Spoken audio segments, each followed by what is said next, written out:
first game. I was like, yes, okay. Yeah.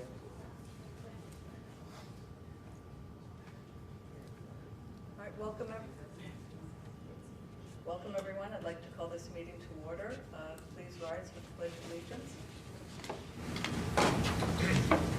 Pledge allegiance to the flag of the United States of America and to the republic for which it stands, one nation, under God, indivisible, with liberty and justice for all.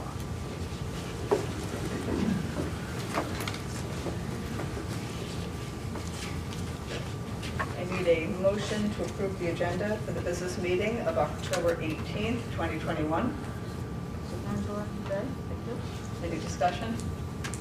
All in favor? Aye. I will take over the I would thank you. It says Tammy here. So this is School Board's Recognition and Appreciation Week, and it's set aside in New York as this week every year. And New York has 690 public schools, each with its own school board. They range from 3 to 13 members with the average 7, and that's exactly what our school board is, consists of 7 members. So this is a time to promote awareness and understanding of the important work that the school board does.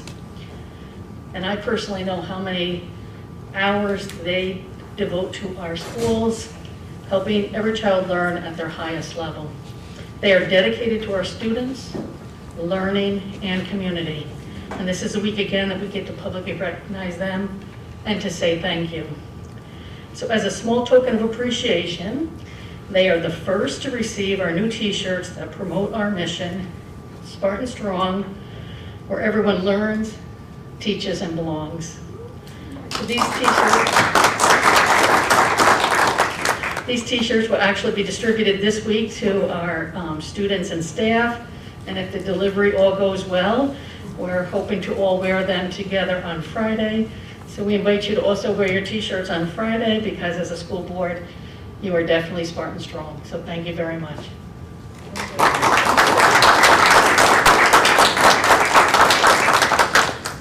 Thank you. I'm looking forward to it. So you'll get the t-shirts after the meeting.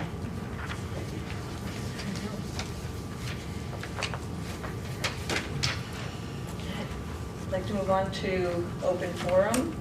The 30-minute open forum is the time the board sets aside to hear in-person comments from the public. The comments may also be emailed in advance of the meeting prior to 4 p.m. on the date of the meeting, and state in the email if you would like your correspondence read to Deputy Pearson, District Clerk at pearsond@greenvillecsd.org. This is an opportunity for residents to voice general concerns or compliments, especially about items on the agenda. However, this is not the time to register complaints about specific individuals or about items that should be addressed confidentially through the proper channels. All members shall be addressed to the chair and shall be limited to no more than 5 minutes per board policy 2180. Members of the board do not directly respond to citizens' concerns during public open forum. With that, is there anyone that would like to speak during open forum?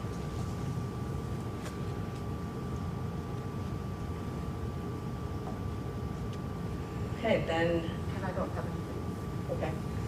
For that. All right, so then we are going to move on to point 6, which are the presentations. We are going to start with 6.1, which are the fall sports update by Denise Wickham. And I hear she has some fabulous news to share with us. We like that.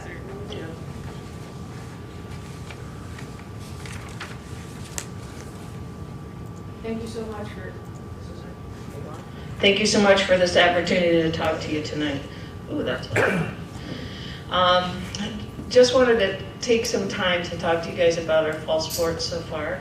We're all heading into the postseason right now for all of our varsity sports, and then a lot has transpired over the course of this fall season.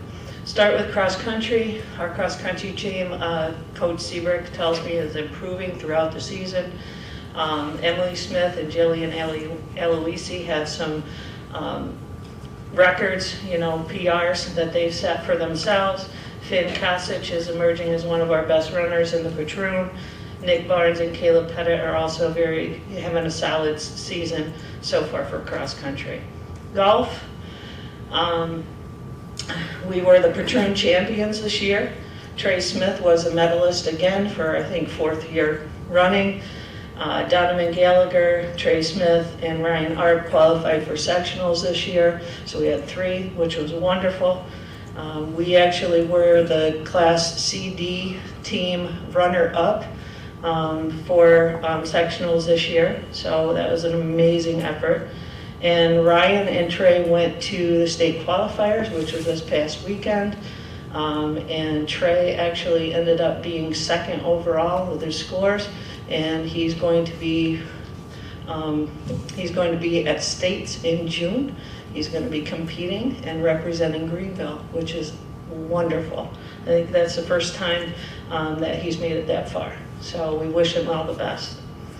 Boys soccer, undefeated season, 16-0, and they're Patroon champions. And they're the number 2 seed at sectionals, and they play on Wednesday for their first round. Girls soccer, undefeated 15-0 season so far, Patroon champions, and they're the number 4th seed at sectionals, and they will be playing this Thursday here. So we have 3 o'clock games on Wednesday, Thursday, possibly Friday and Saturday if we win. All right, so come out and see the kids play because they've been having an exceptional season so far. I don't know if you guys have ever heard anything, but we played Maple Hill for the girls. That ended in a 1-1 tie, went into double overtime, and then we won in PKs, which was a shootout. We had 4 made goals, they had 3 that made us the Patroon champions.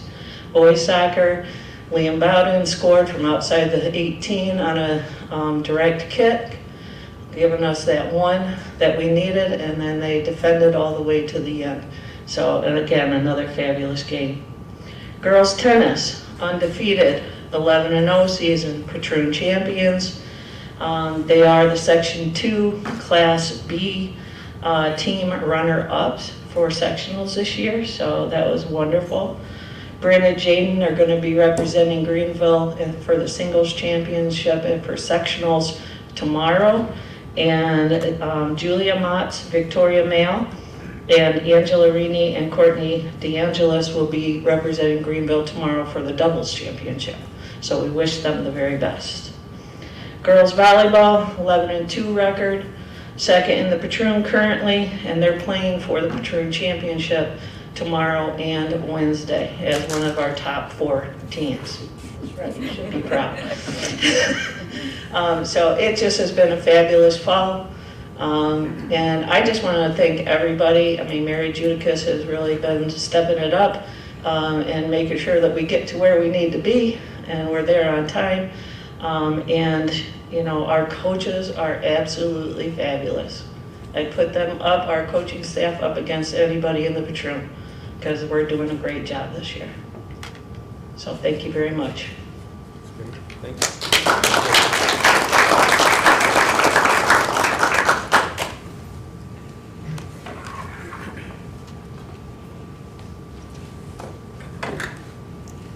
Okay, now we're going to move on to 6.2, the CTE Agriculture Program Pathways by Todd Hilkendorf, Lynn Hughes, and Rachel Hall, or she, yes, no, maybe so. Pretty please. Good evening. So I'd like to thank the board for the opportunity to share some more information following up to last month. I gave a kind of quick abbreviated version and an update on the CTE pathway that we were looking for approval from SED, specifically in agriculture. So since the last meeting, we actually submitted all of that material to State Ed for review. And I'm very excited and proud to announce that last week we got notification that the state reviewed all of our materials and we have been approved to offer the official CTE pathway in agriculture, which is just an excellent, awesome opportunity that we'll now be able to provide our students. So tonight we're going to go a little deeper, and Lynn and Rachel are here to really share more about the process that we went through over the course of the past 8 months to get to the place where we could submit it to SED for approval. And then really, what does it mean for our students here at Greenville? What opportunity does it provide them, and why it is such a great opportunity to have? So with that, I will turn it over to Lynn. And if I could just interrupt for 1 sec, for the public or anyone following along, if you click on 6.2, there is a link in the agenda to view the presentation, so. Thank you. So what was the process and how did we get to where we are today? So there's 4 steps that we took. One was a self-study where we really came together as a department and we said, how do we make this happen? What are we looking for? How can we benefit the kids? How can we add to the amazing programs that we have, highlighting IB, Regents, all these amazing things, and how can we give ourselves a star? So we've really been talking about this for Many years. many years, and it's just amazing that we've gotten to where we are today, so I just want to thank everybody for that. So the self-study was coming together, looking at the community, seeing how it could best benefit, looking at the classes we had, having this external review where we met with the state. We've had many people on board from industry, post-secondary, taking a look at our program and basically reviewing what we have, giving us any input, making suggestions, or just basically seeing that we're doing what we set out to do and keeping us on track. So after we had our external review, we're actually kind of doing this a little bit backwards.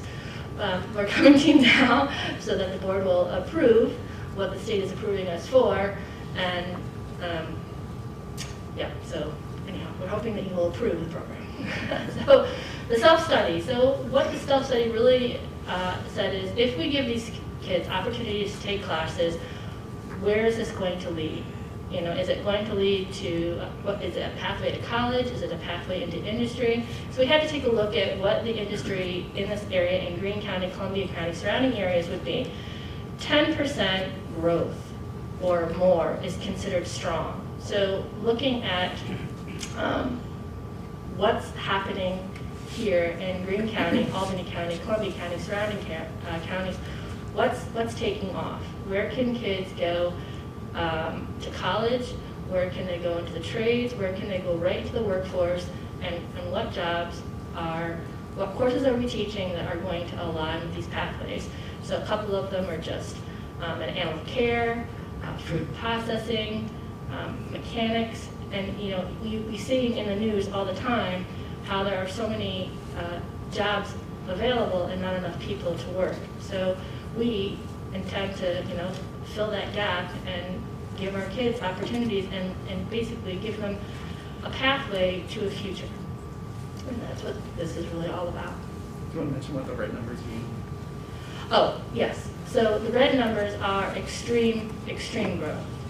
So 24% is just ginormous, huge growth. So this percent is, it's just it's a booming industry right now. So if these kids are into animals, grooming, anything from veterinary science, technicians, this is just, they can't fill these positions fast enough. As I teach junior and senior seminar, and yes, we push college, but at the same time, we push the trades as well. There's no reason why you can't graduate and go right into the workforce and make a great living. And we really want to keep going with that. So the 6 components that the approved process is to make sure that there's a strand of courses that are meaningful, purposeful, and that are going to lead students somewhere. And so we took a look at our course offerings. We made connections with intercurricular science, technology, math, and said, okay, where is this pathway leading? And right now, agriculture was the strongest pathway to take. And so these courses that we're teaching are going to give opportunities for kids to go right out into the workforce, possible into 2 or 4-year schools, into technical jobs, and basically being taught by CTE certified teachers in our group. And honestly, being at Greenville, I am so proud of this district, of all the things that we have, but I really say that our agricultural program, I will stack against any program in the state, but we really rock. I mean, our kids do amazing. We do amazing at the state, nationals, and we're just Greene County. I mean, there's districts like Shen that blow us away with 900 kids per class, and then we go up against these schools and we just shine. And so I feel like the staff is here, the support we get from administration and the curriculum, I'm just, sorry, a little tangent there, but I'm super proud. We're doing a really good job. Post-secondary agreement, do you want me to speak to that? Oh, yes, sorry, yes. That's okay, I'll get you back on track. Okay. Some of the other components that the pathway has to include is a post-secondary agreement, so a connection to post-secondary. So for us, that's a connection with SUNY Cobleskill. So we had SUNY Cobleskill look at some of the courses we offer, and we have an articulation agreement that if students go through this pathway and take certain courses, they get special standing if and when they go to SUNY Cobleskill. There's also opportunities that we're exploring in addition to this that will provide an opportunity for students taking some of these ag courses here at Greenville to actually get college and the high school credit directly on a SUNY Cobleskill transcript. So that's the post-secondary agreement. And then the 3-part technical assessment. Do you want to speak to that? Yes. So we are using one page, correct? So there's a system out there that is actually aligning tests like a Regents exam, and we chose this company. A company that creates technical assessment. Yes, a company. I don't know the specific name. It's a test that you guys would approve. It's basically equal to a Regents test, and what happens is at the end of this progression, the capstone would be taking this assessment, and it would be equal to a Regents, and that would then certify that the kids have done indeed the work. So it's not a test that we would have made up. This is a national exam that our kids would be against any other student taking this exam. So we don't make up the tests, and our kids have to, we have to make sure that they perform well. Yes. Can you give us a sense of what year they would take the exams? Are they towards the end? Are they after completing a course? How do you envision it? So when we met with the state to kind of talk about, what the progression is, basically in their junior and senior year, they would take this test.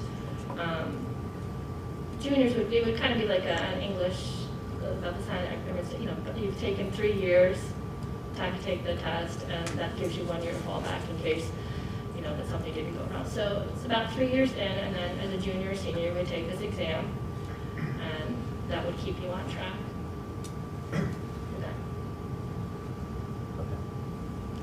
Yes.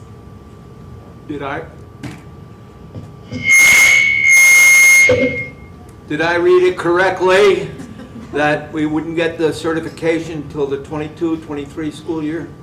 And why wouldn't it be available this year? Aren't we doing some of these courses already? So to answer your question, yes, these classes are happening, but our deadline was October 1st, and once we got, they have to take a certain amount of courses, and then the AF&R, which is the one course that everyone has to take in this pathway, we weren't sure that everyone was going to be able to. It's brand new. She's a CASE instructor, as I am as well. We have several certifications in CASE, which is basically a national curriculum that is taught a very specific way. Our deadline was October 1st. Sorry. And once we got... Sorry. So this class is just starting this year, so we have to wait till probably 1 year. Okay, just wondered why. Yeah. Good, thank you. Okay. It's a state rule. Yeah. Is the short answer to that one. But benefits. Okay. To the students. Okay, so what will our students get out of this, and what are we hoping to achieve after this 4-year process? So college and career ready. What we're going to lead them somewhere. So when they graduate in June, and what's the plan? They're going to have real life connections. We envision that these kids are going to be out on internships, work studies, working in the field, getting real hands-on experience, and just having a clear idea of what they're getting into and what they're going to do. We are looking to make sure that they're getting college credit in high school. I mean, they could actually transfer in as a a second year freshman and maybe even have enough credits with AP classes because it can be advanced regions students as well, and end up really being a second year college student in the first year. This program, and everybody, just to make it clear that everybody can take the ag classes. It's an addition if they take this test. So it's like taking an IB class, immersing in the education and the program, going into depth. And some kids will choose to take the test for the IB, and some kids are just going to take the course because it's a really high, rigorous course and it's really well done. So everybody can still take these classes. It's just what will they do, and then will they go for the certification at the end. So we really want to make sure that these kids that are taking this are going to have this amazing pathway, the testing, the college credit, and giving them an extra, basically putting another added caveat into Greenville's, why everyone should want to come to Greenville. This just gives another opportunity of why you want to move into Greenville and what makes us so great. So one of the specific benefits of having an approved program is it provides for the +1 rule. So in New York State, there's been different versions of what are the requirements for graduation. This slide is a very kind of quick snapshot of what the current requirements are. It's 22 credits, and then it's 4 + 1. The easiest way to say this is the 4 represent the 4 core areas of learning, and there's a Regents exam in those areas, so students have to pass the course and a Regents exam in those 4 areas. And the newest version is then there's a +1. That +1 could be another math Regents, it could be another social studies Regents, but the other option is it could be a CTE approved program. So this provides students that go through the entire pathway, take that technical assessment, do all the required pieces. This becomes their +1 for graduation. So this is something that our students here previously have not had that opportunity. Yes, they could take ag courses, but to this level and get that +1 is a new opportunity that this pathway provides.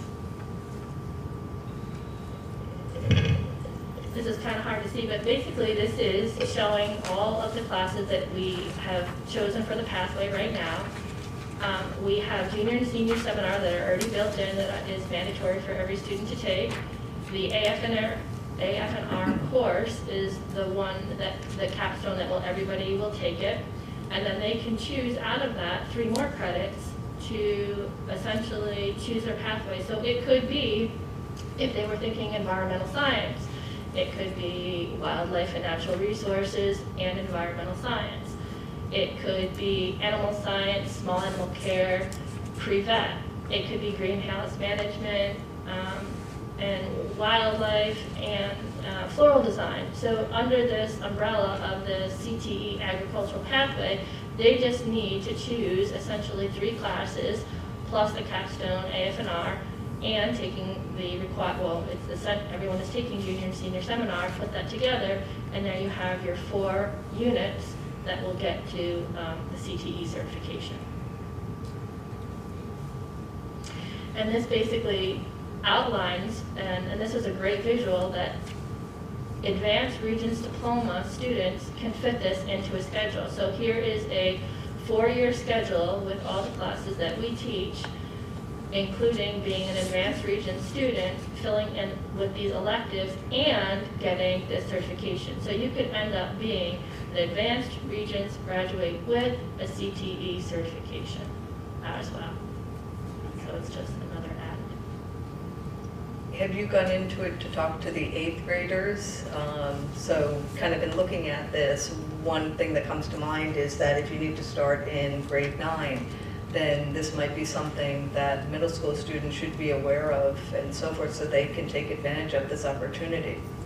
Well, glad you mentioned that. So our new person on board, Rachel Hall, for anyone that hasn't met her yet, she actually is doing 10-week blocks with the 8th grade, immersing them into this and showing them bits and pieces of everything that they could take, and then hoping that these electives or this pathway will continue on. So we've done a really great job in middle school CTE, and now we just really need to just sort of keep it going and then give them placement into high school. So yes, so that's been new, and that's implemented this year, and the kids are loving it. Great.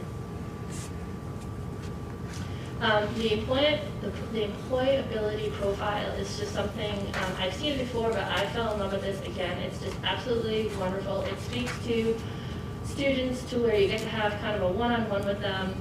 It's in their portfolio. Well, it's actually going to be added to their junior and senior portfolio, but this is something that when we're sending students out into the field, and for instance, maybe they're not on time.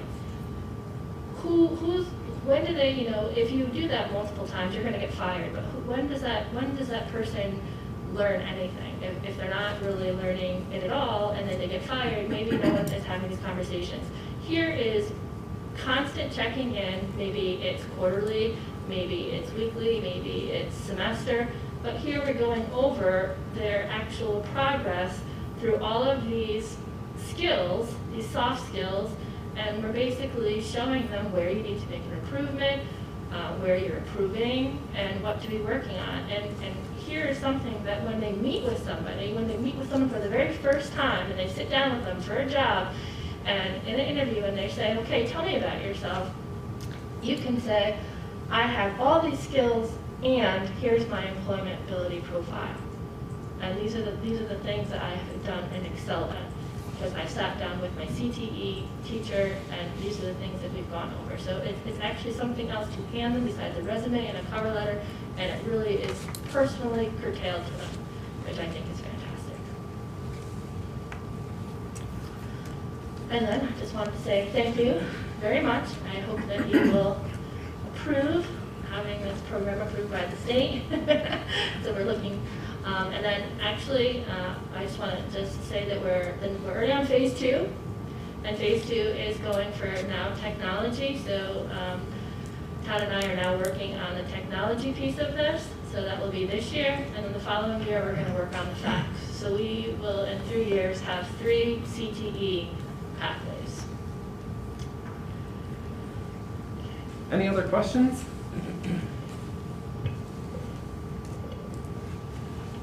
So I just want to add an extra thank you to Lynn and Dee and Rachel, because this all came together after many, many years of talking about wanting to try to do it, and there was a tremendous amount of work that went into actually making it happen.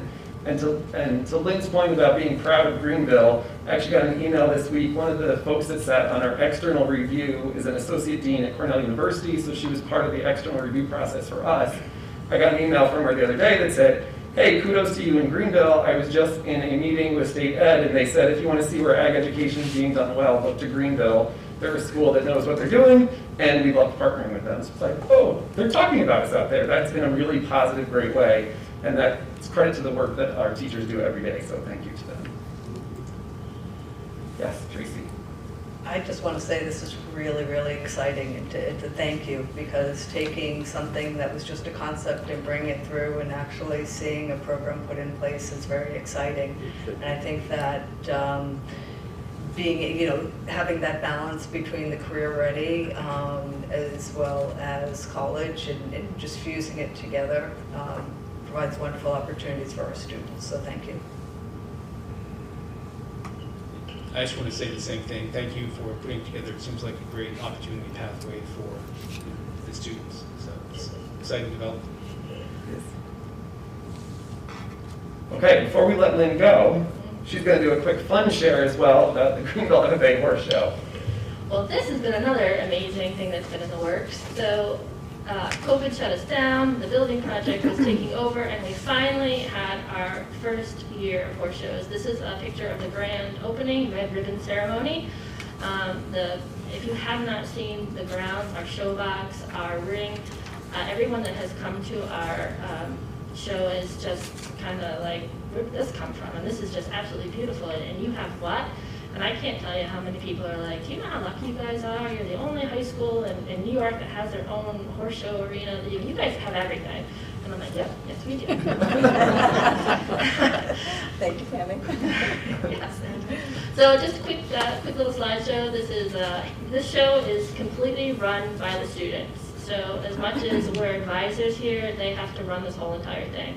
So we have a student, Hannah Case, who's a senior. She's in the show box. She's announcing the show. She's a secretary. And we are there in support of her, but these kids run it all. Ground crew, when the jumps have to be set up and placed, these kids are working all day long, and they are there hustling to make sure that we stay on track. And again, they have to run it themselves. It's amazing. Yeah. So you can't really see this picture, but from the very first picture all the way down to the end is there was 20 people in this InHand class, and so people are coming back. I was a little worried that we've been sort of out of it, and sort of just kind of other shows started popping up here and there. But I will say that Dorothea Cotter was a huge instrumental helping us get people back, and it actually became so big, this show was so big that we actually had to promise the Western people that we would never run an English and Western show together, because we didn't finish the English show till 3. We didn't finish the Western show, and we were there till like 7 o'clock at night. So it was a really great problem to have. We were just blessed with a ton of people. So it's just, I guess, a good problem to have. So people are coming. It's great. Some cute pictures of ribbon runners and help. And cute little lead liners. I mean, you just can't help but love a peanut on a horse. And they're just adorable. I just want to say thank you very much for supporting our program, because it is the best.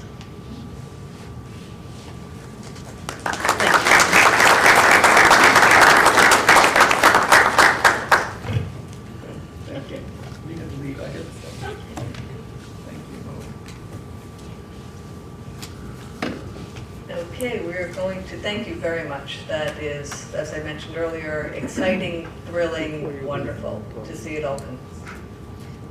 We are going to now progress on to 6.3, the school comprehensive education plans, and the principals and building level teams will be presenting. If you click on the agenda, you can see the presentation as well as the individual plans. Good evening again. So joining me now is Mr. Reeve, our middle school principal, and Mr. Hutchins, who is a middle school science teacher and also the BLT chairperson for the middle school. Before I turn it over to them, I just want to set the foundation and give a little bit of background information. So the work that we're going to share tonight is the individual plans, the school comprehensive education plans for each building. So each building level team, or BLT, will be sharing the highlights from their plan. We are not going through every single individual detail that is in the plans, but the board has those documents, and they're also linked on board docs on the website for anybody interested in looking at all the specific details. What we will look at tonight is just an overview from each building, what their major commitments are, what their strategies are, and what are some of the areas for measuring success, or the data that will be used to see how we are doing. All of this work really started over the summer with our 2-day school improvement workshop that happens in July. That led to the development of our district comprehensive improvement plan. That was finalized over the summer and adopted by the board, and then that turned into or led to the work at each building level. I did want to pull up this slide and share the school improvement and district goals development calendar. So the board adopted this last spring, and it shows the entire year. I just pulled out the specific section for tonight. So this calendar shows over the course of the year the work that we do on a continual basis to evaluate how we're doing as a district, where our strengths are, and where are the areas that we need to focus on and improve. So specifically tonight, the piece that we're doing, October 18th, Board of Ed meeting, building level teams present the school comprehensive education plan. So just wanted to show that this is part of that larger development and calendar for the year. And then lastly, before I turn it over, just some acronyms, because there's a lot of different acronyms and terms that go along with school improvement. So just wanted to run through a couple that you might hear tonight. So the first one is TSI, Targeted Support and Improvement. So we are actually identified by New York State at the middle school as a targeted support and improvement school, meaning that our state data, specifically in special ed as a subgroup, is an area of concern, and it designates us as a school that needs to work on that specific area. So we are technically a TSI school for our middle school. Being a TSI school within the district also makes the district a target district, or TD. Again, meaning that we need to work as a district on that district plan that we did over the summer, and then specifically at the middle school, the building plan. Because we are committed to school improvement across the whole district, while we are required to do that school comprehensive education plan for the middle school, we've also committed to doing the same process and using a very similar form at all 3 buildings to make sure that we have alignment across our improvement efforts and that we have consistent work K-12. So I jump to the bottom, that's the SEP, School Comprehensive Education Plan. And then lastly, DSIP, that's what I mentioned, happened over the summer, the District Comprehensive Improvement Plan that was previously submitted to the state and approved, and also presented to the board back in August. All of this is part of our focused acts of improvement or our continuous school improvement work. So the graphic that I like to put up is the one on the right that shows in the center, it's our mission and our vision and our goals that drives all of this work. We are continually planning and implementing, so that's really the work that happened over the summer and the first part of this school year, all the planning that goes into this. That includes evaluating, looking at our data, reflecting on past practices, and then that implementation piece, which has already started. So yes, we're presenting these to you in October, but really the first day of school in September, and even before school started in August, some of this work was starting to be implemented for our improvement efforts. And then evaluate, improve, and just continually going through that cycle, which goes back to that calendar that the board approved, making sure that we are continually using that cycle. So with that said, I will turn it over to Mr. Reed. Each building is going to, sorry, before I do.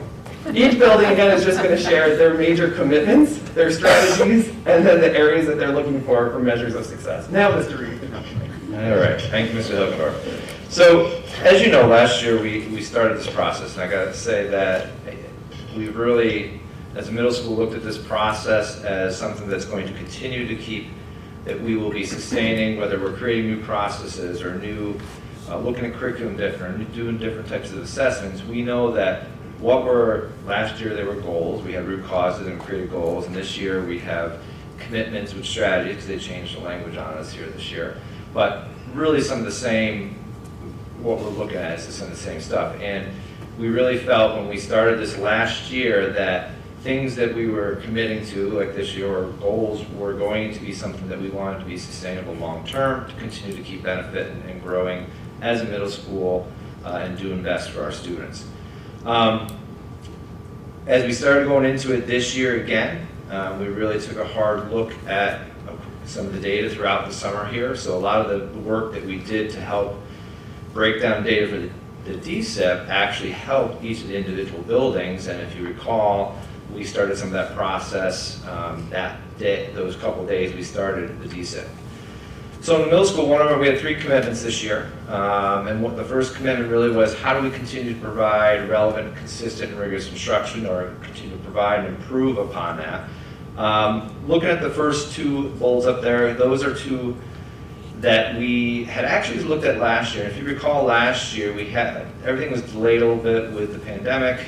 We actually rolled out the plans more in January, and I think we really created a plan that really was a year-long plan last year. So actually some of the stuff, although we started some of last year, felt we needed more time to get through it into this year. So the first 2 there of creating a standards-based systematic process for writing ELA classes and improving our standards-based literacy skills really will be intertwined together. We're starting to work with some of our ELA teachers already. We'll be involving our special ed teachers with this, and along with our Questar specialists for ELA, who will be a big part of helping us with this, because one of the DSIP goals is really working on our curriculum maps, and we're bringing that into each of the buildings too. And so that is going to be a big part of helping reshape some of the curriculum maps by looking at what their current practices are, how can we continue with some of those practices, but also improve upon them in our maps, and also be supported more, aligned more K-12, in terms of different work that's been occurring at Ellis over the past couple of years too.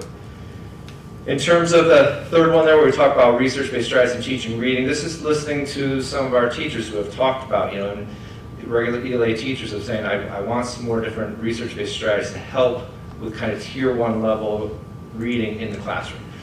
So we're really, again, working across our specialists to pull out what are some of the 2 or 3 key areas that we can really focus on as a building this year. So again, just trying to remain consistent with that. And I would say overall, with all these strategies, there's kind of a theme of this consistent language and curriculum with our instruction, and also consistency with academic vocabulary. The next 2 there we talked about increased proficiency of academic vocabulary. This is something that we have started for a couple of years now, right? A couple of years, and have continued. And then also looking at the leverage of skills in ELA and math.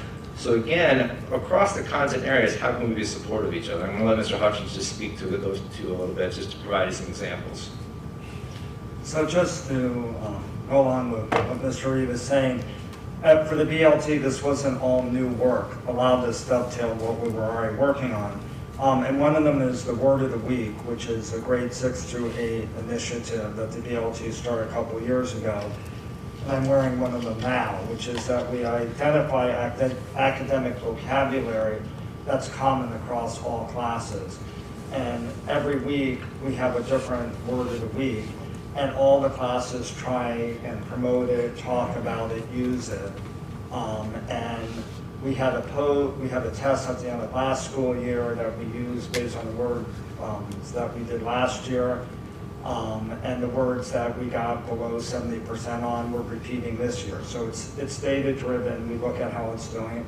We're going to be looking at this year having the different grade level teams reflect on what they did to teach the Word of the Week last year and share best practices at a faculty meeting so the different grades can learn from each other.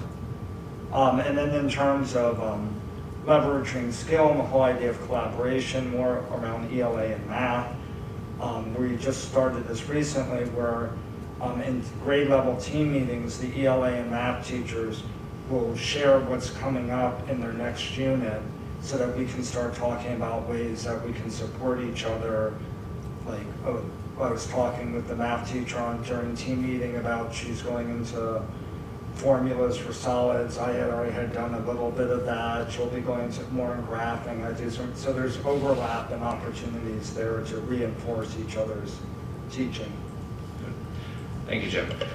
And then, again, looking at the next one, increasing collaboration regarding content instructional strategies. And this really kind of, a lot of these overlaps in these strategies. The first 3 there that we talked about are kind of the writing process and some literacy skills and some different reading strategies in the classes.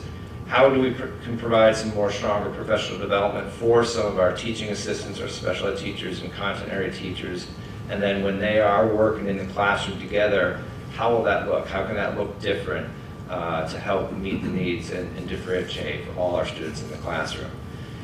With math, kind of just flipping the switch here a little bit, last year, one of the root causes really was fluency skills, basic fluency skills that there was a concern with. Continuing to build upon that this year.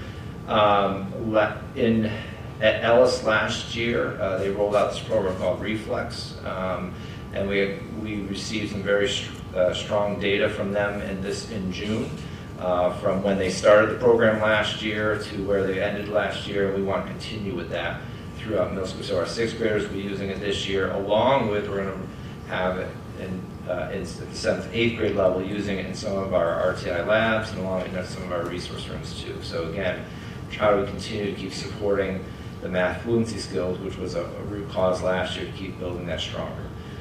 And then, of course, just again, looking at some of our different labs that we are doing, which are kind of our tier 2, some end up being tier 3, and consistency within our approaches as we have, many different teachers teaching those different labs and having consistent approach to it so all students are benefiting the same. In terms of measuring some of these strategies, we have... Brian, yes? Sorry, before you move on, I didn't want to interrupt earlier in the last slide. We were going through it, but I have a question about the curriculum mapping. Yes. What's the current status, or rather, when do you anticipate being done with curriculum mapping at the middle school?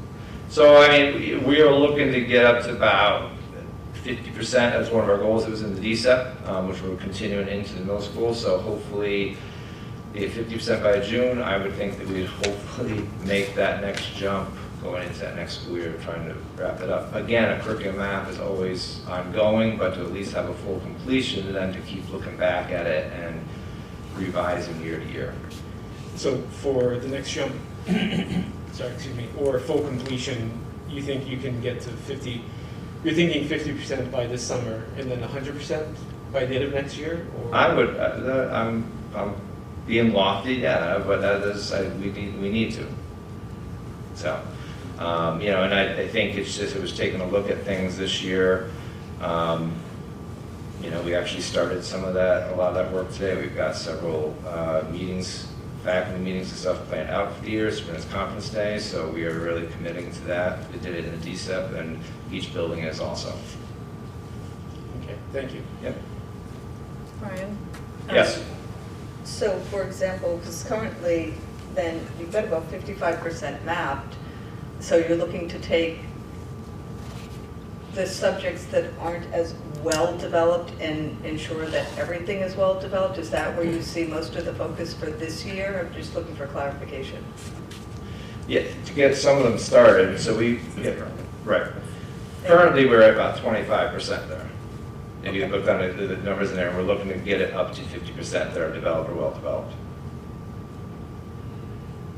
Okay. And then, you know, also some areas get some of the different areas started here too. Okay. Thank you. So in terms of, again, the measurement there, you know, the curriculum mapping data, I just kind of spoke about that. The student perception data, this is something that we have found to be particularly beneficial. We have at least, I think, 6 years now of student perception data, along with faculty and staff data and parent perception data. And we do take a hard look at that every year, look to try to find areas to improve in and create new goals for the next year. You know, some of the questions that we focused on in terms of the scores from this past couple of years, and we'll look at again in June, is, you know, the questions of I have choices in what I learn, I have fun learning, and the work I do in class makes me think. So again, trying to go back to that commitment of providing relevant, consistent, and rigorous instruction, you know, again, getting the feedback from the students. And then also just taking a look at, continuing to look at our iReady reading and math data. You know, trying to make typical growth, but also trying to push further and have students make the stretch growth, which is, you know, it's all, you know, a student being proficient or on grade level. That is not always an easy task with every student, depending on the level they're at. So our ultimate goal is to make sure within a given year they're making typical growth, so that we know they're progressing forward, but we know that some students might not be able to reach that stretch growth within 1 year. On average, they say maybe about 30% of students will reach both typical growth and the stretch growth, which is that higher level of being proficient. So how do we continue to keep looking at that? How do we try to address it now? And is there some impact from what we've been dealing with the past 18 months or so? Potentially. You know, we started looking at trying to, you know, how can we come up with some criteria that allow us to take a look at some students who might need some other services, and look at some of that federal stimulus money that we have this year and going into next year too, of how we can allot some of that too, to try to help, you know, continue to keep improving our students' achievement. Yes? Jay? I have a quick question. On the, since the 6th, 7th, and 8th, are we looking to recognize some of the advanced students at 6th grade instead of waiting to 7th grade to go to advanced math and science, that they can already be or have the option to have advanced math in 6th grade instead of being taught all at the same group, maybe have an advanced course for them? We haven't explored that. I mean, in recent years, we find sometimes it is good to have them in our building here for a year to get to know them, to see where students are at, and then trying to make sure, but also teachers take a look at students and trying to make sure they are trying to push a student who might be at a higher level already in math in 6th grade. I'm just looking for the handshake between the 5th grade and the 6th grade. Maybe sometimes those students can already be recognized, and instead of just, you know, giving them the opportunity where they could possibly, I know it's a smaller percentage, but at least they would have the opportunity. That's fine. So just taking a look at it, yeah, I mean, we have it over the years too. I still think just looking at our numbers, if you look at things K-12 and students that are still involved in some of the acceleration at 12th grade, that I don't know if there's a difference of whether it's 6th or 7th. I mean, I'm not sure there's strong data out there to say what would be better, you know. But it's something we can look into a little bit. Thank you. I just think, I'll just add to that, I think the key piece in 6th grade is making sure we're providing enough opportunities for differentiation. And what we mean by that is for the students that are ready, so they come into 6th grade and having mastered their fact fluency skills, which that's true of some of those students.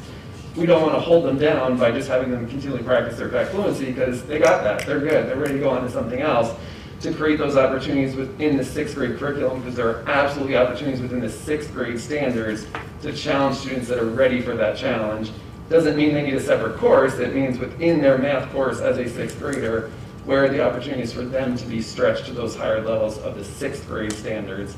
And that's something we're always working on, always talking about. Just one quick example, the 6th grade team is working on creating a project-based learning event, so to speak, midway through the year. So that's a really great example of within that project, it automatically differentiates itself because students pick areas of interest that they're going to be able to jump into and challenge themselves at higher levels if that's where they're ready. So that's an example of how project-based learning can be used to differentiate. So I think differentiation is the key there, just finding opportunities to challenge those students. And if I can add something to that, in addition to coursework, the extracurricular things we offer in middle school, like writing club, middle school science olympiad, robotics, the science fair, also give a chance for kids who are more motivated, more engaged, more independent to participate in things like that as well. But the project-based learning sounds like it would be good when it's implemented.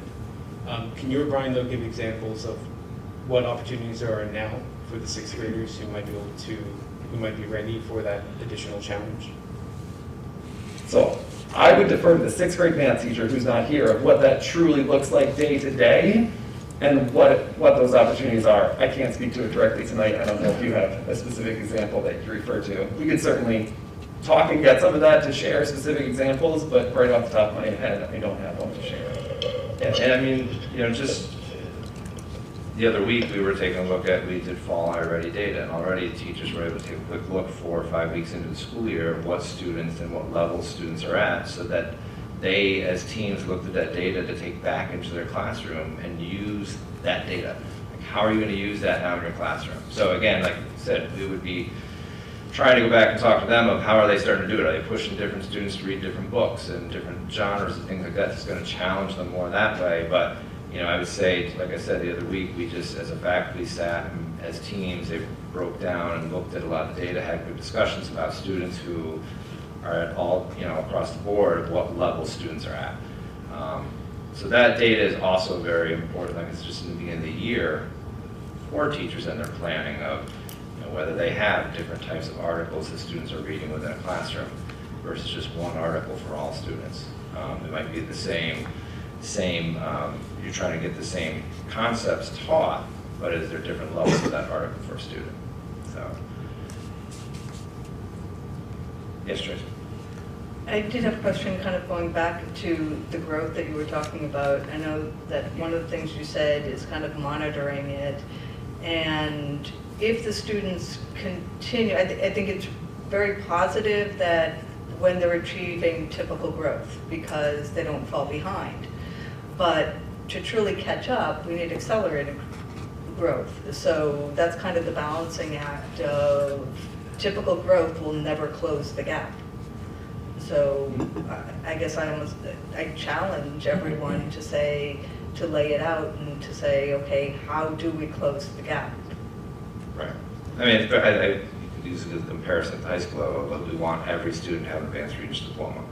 You know, how do we push them to that, to get to that point too? So you're right, always looking to set the bar high with students, and how do we push a student to be at their best at all times? And right, do we have to do some other interventions here? And I think as we have all students back in this year at this point, which is great, it's really allowing us to see where some different students are.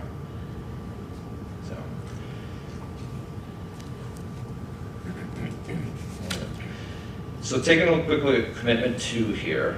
This one was providing welcoming, safe, secure, supportive, and engaged in school environment where all students thrive. We know the importance of students being engaged in school, having that connection, something that really just truly sparks their interest. You know, they might not be interested in every subject they have to take, but what are some of the things that keep them motivated to be in school and to do their best every day? You know, so, and also taking a hard look at this the past, you know, year and a half or so, going down through here, you know, last year, one of our goals was social emotional learning and the benchmarks, and teams and our PPS department really broke down the benchmarks, discussed things they're already doing in the classroom, other things that they could maybe start doing, what are some other programs we need to put in place, and they looked at that by getting some data from the students and survey students took with that. And our PPS department is really this year taking a hard look again, thinking of curriculum maps, of creating a scope and sequence for our SEL benchmarks. One of the things also to start the year off was just how are we going to provide a welcoming environment for students, you know, the teams do different activities at the grade levels. If you want to add that a little bit, Mr. Hutchins, and all on that. Yeah, I mean, we agreed as a team, and I think this was pretty much across the building, that we couldn't start the school year like we would normally start a school year. And so there was a lot of focus at the beginning on getting to know you things, icebreakers. The 7th grade did a scavenger hunt across all the classes and just things like that. A lot more time spent at the beginning of the year getting people used to being back together and knowing each other and working together. Thank you. Also, if you take a look with the iReady and state assessments, how can we continue to increase student motivation with that? Last year we found that a lot of the kind of one-to-one conversations with students, showing them their where they stood with things, the growth they made through it from like fall to winter and spring, really made a difference with some kids. And I think just kind of sitting down and explaining to them, although it takes time, it was time well spent. And that's something that we're going to continue to keep looking at this year. We also are going to continue to try to communicate out more to families, and that's actually a little bit into commitment 3 too, where we'll be mailing home kind of a front and back type letter that it kind of explains where students are in the iReady at the different levels. Very similar to, I think, if you remember some of the state assessment letters used to come home kind of a front and back that would give you a little quick overview. So again, try and just have more communication in that sense so parents are aware of it, where students stand with their iReady, and also there's some kind of tips on there that allow parents to maybe be supportive at home of different things their students could focus on and different types of books they should be reading to help support some of their reading.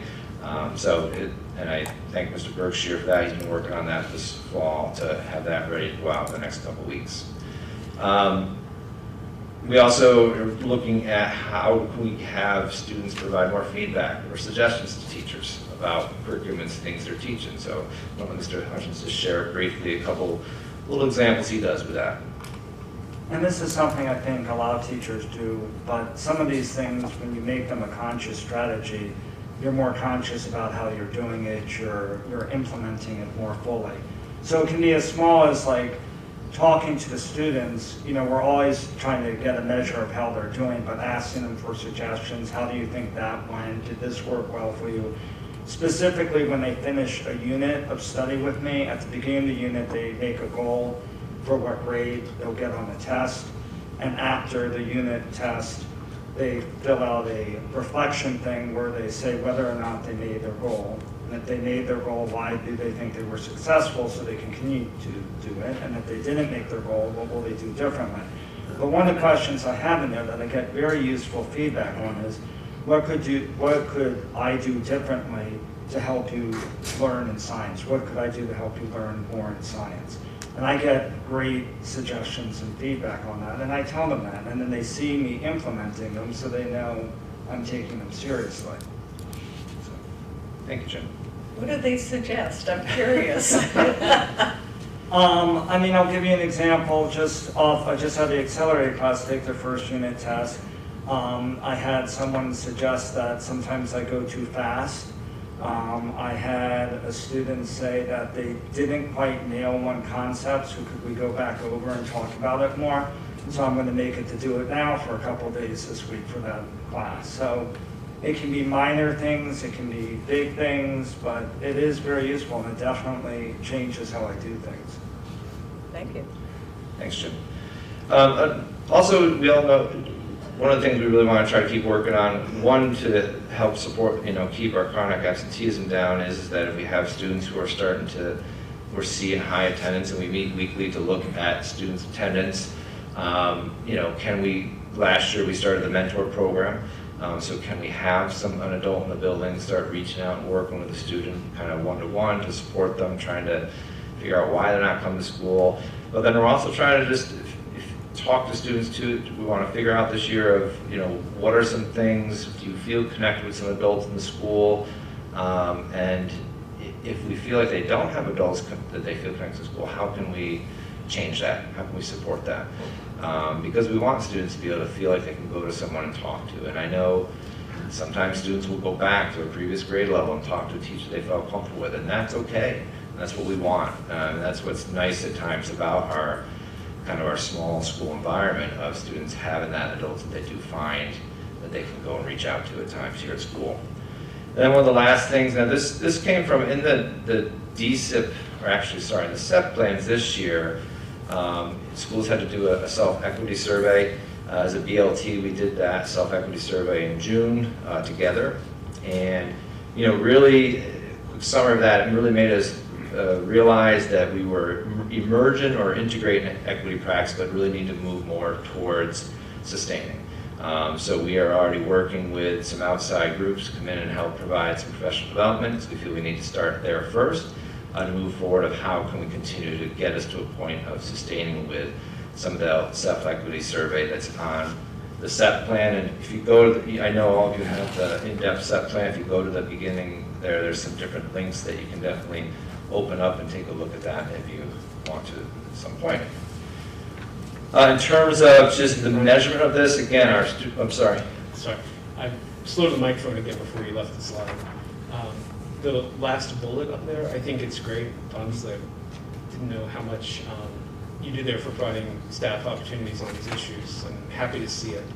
And comment, and the question is, do you provide similar opportunities for students?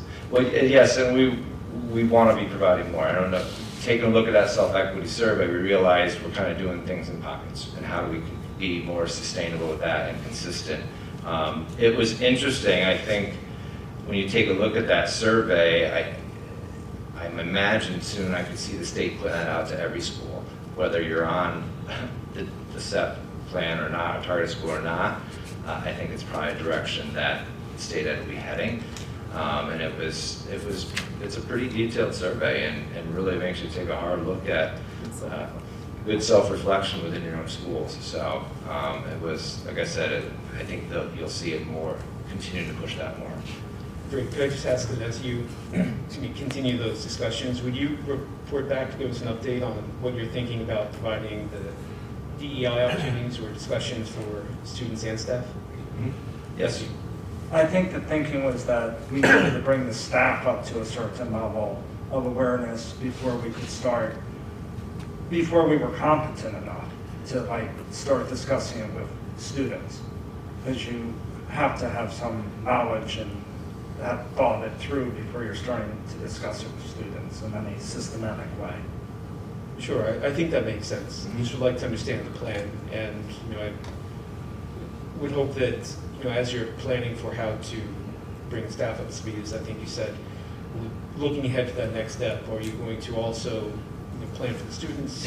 If not, why not? If yes, how? Mm-hmm. Okay, thank you.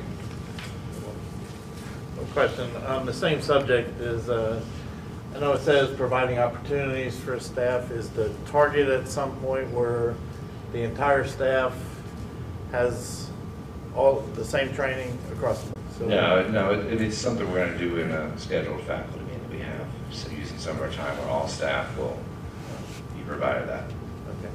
Thank you.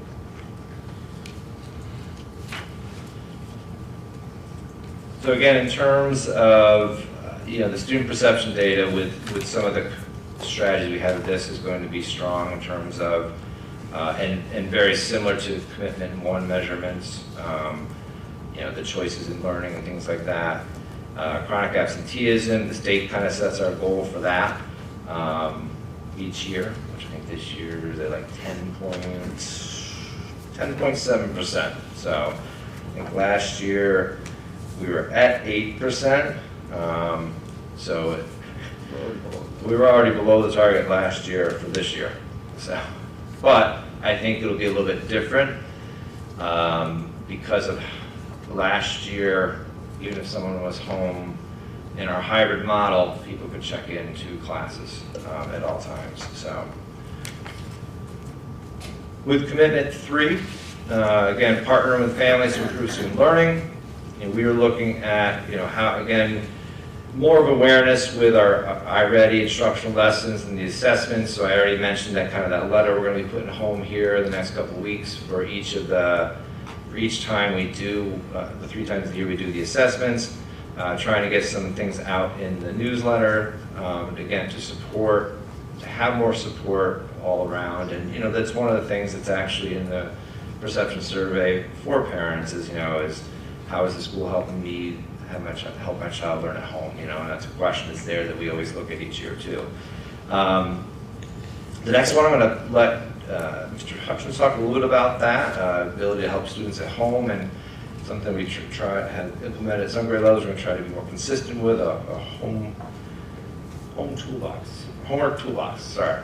Yeah, so we already have a homework website which lists per grade level what the homework assignments are per week.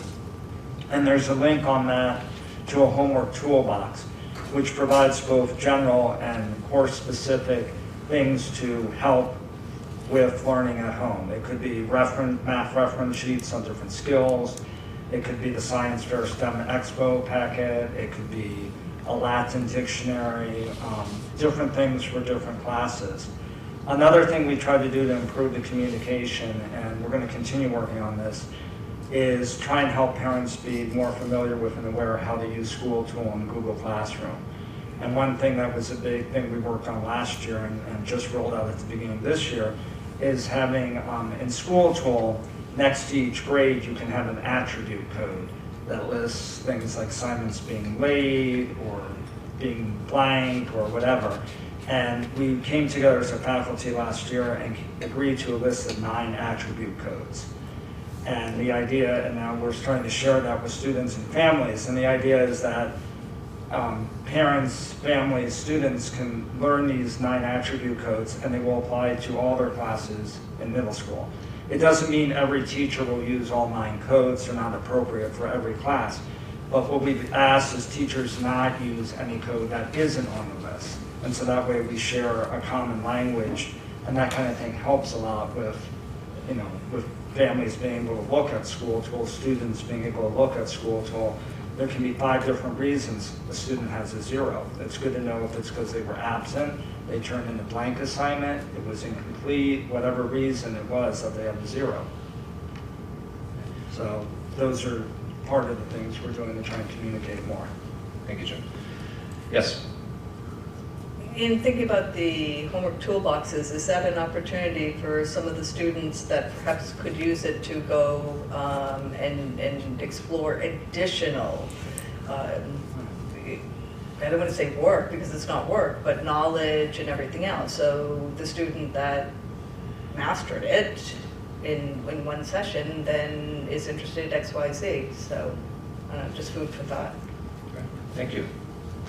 And then also just different modes of communication. One of the things that kind of came out of our DSEP event this summer was just, I think in the past 18 months we became very hooked into digital communication, and we were finding, I think, that sometimes that digital communication wasn't always working. So we, this year, even just with progress reports, we actually mailed home paper copies of those here. Did the 5 weeks. We'll be mailing report cards home, even though people can still look at them digitally. personally as a parent, I know sometimes when I'm just asked to go and look in digitally, you don't necessarily always go in right away, then you kind of forget about it. And so like if you get that mail though and you open it up, you usually tend to look at it. So just simple little things like that. I mean, I know it doesn't sound like a lot, but I think it can be a lot.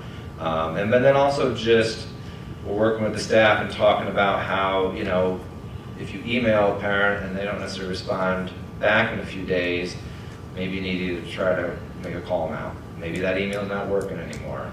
You know, so just trying to, again, find how are we making sure we're reaching out in the mode that is going to be fit for each family, and not just saying this is the only way we're doing it. Jim, do you want to ask that? Yeah, an example of that is because of this work, I changed the student information sheet that students and families fill out this year. So there was a section where the parent, caregiver, guardian would check off what modes of communication they prefer. You know, cell phone, text, email, or home phone. And that's been helpful with making communication. It's actually made it easier for me because if they do email, then I know I can send like an email to a bunch of them, and that saves me time. Yeah. So, thanks, Jim. And then just in terms of the measurement of that, again, it will be our parent-family perception survey. We will definitely, when that comes out, really be pushing for encouraging more families to take parent-family perception survey, because again, we've got 6 years of data on that, and it is good to look at that data to see are we improving upon things. There's definitely these areas that, you know, stick out that we each year try to, like I said, improve upon.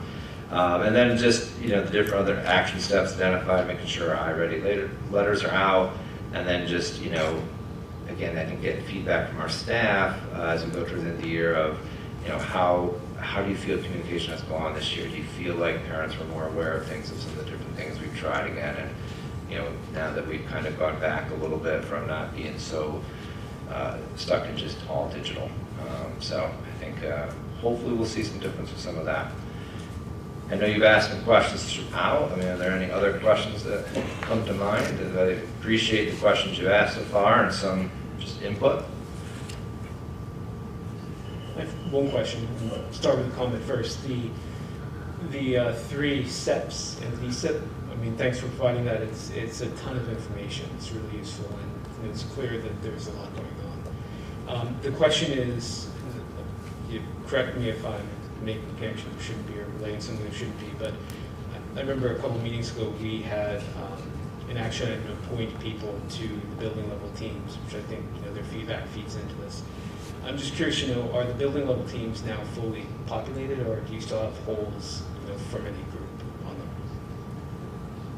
them? I still, yeah, I'm sure I've got to reach out. I've got to work with the PTSA on getting another parent rep. I have 1 parent rep. We do have 2 student reps on it, and I think we're all set. Our teacher and support staff. Yes. So really just one parent member. So 1 parent in the middle school? Yes, in middle school. I don't know about the other buildings at this point. Do you? We can ask the others when they come on. on. Head Todd, but I don't know them all off the top of my head, so we can ask each group. okay. Thank you. You're welcome. Okay. Thank you, everybody. Thank you. I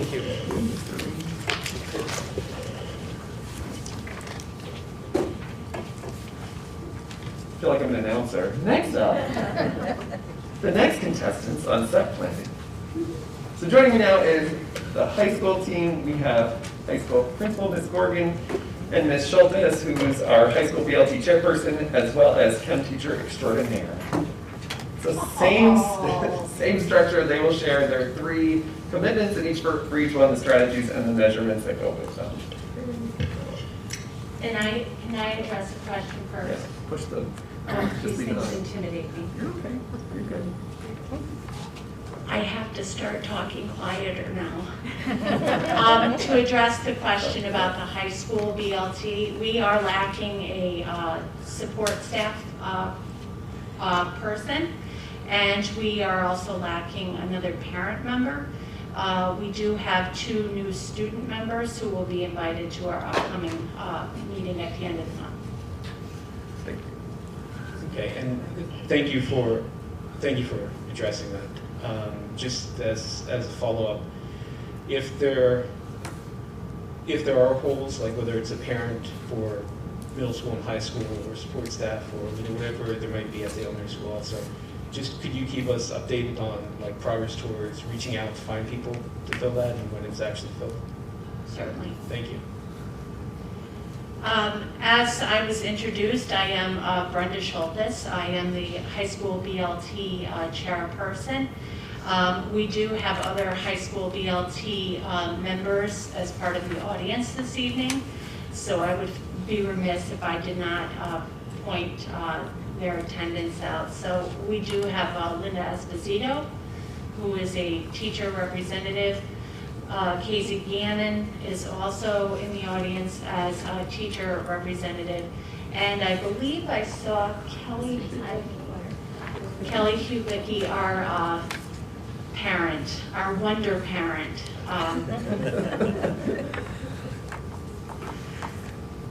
The high school commitment number 1 is all high school students will engage in relevant and challenging learning that will motivate them to be collaborative, creative, and inquisitive. And highlighted 3 strategies. In looking at our strategies, the first strategy identifies this revision or looking at the curriculum 9-12. Vertically as well as horizontally. And as part of that, this is where the curriculum mapping piece will come into play at our level. The next bullet, increase relevance in courses or classes 9-12. Last year, at the end of the school year, the high school BLT had conducted with the high school students a elective interest survey, trying to gauge where the high school students had the most interest. Were the electives that we had, were they kind of capitalizing on that? I think due to the situation last year, we did not get the number of responses that we had really wanted to have to kind of feel that gave us appropriate data. So we were going to, again, re-administer that survey to kind of get some more of that information that can then be disseminated out to the department chairs and department chair meetings to kind of then go back and analyze whether or not the electives we do have are the students able to capitalize on some of those opportunities.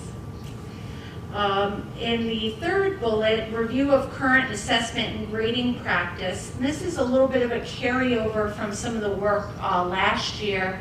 There were teachers, a team of teachers who were looking into the possibility of an assessment tool that might help to look at both standards and assessment items. So, for example, a certain standard on a test and a particular question on a test, and then it's easier to gauge whether or not the students were achieving that standard.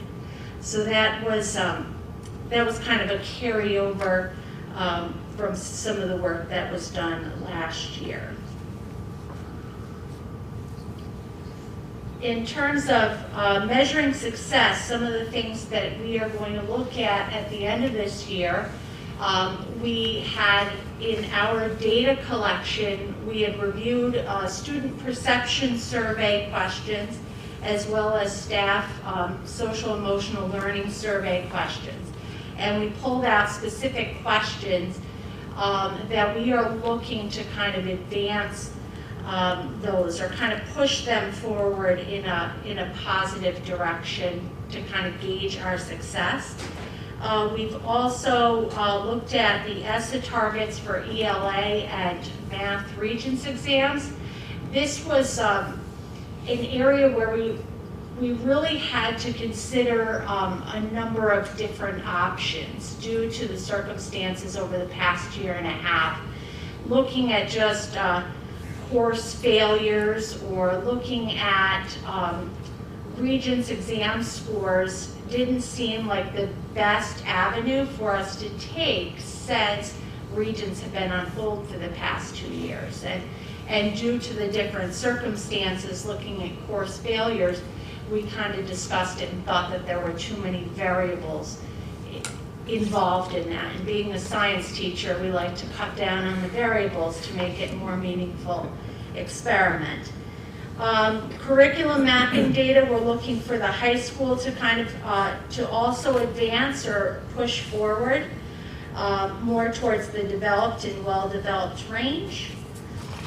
And those were our key items for commitment number 1. Just one follow-up question. I didn't think to ask Mr. Reed this earlier when we were talking about curriculum mapping, but I think it applies to both. I understand that the target, or if I understand correctly, the target is to increase the percentage that's developed or well-developed, the curriculum maps. But for both schools, there's some number of maps that aren't yet created. So we thought about having like a 2-tier target, having not just increasing the percentage of maps, curriculum maps that are developed or well-developed, but also shrinking the percentage of curriculum maps that aren't yet started.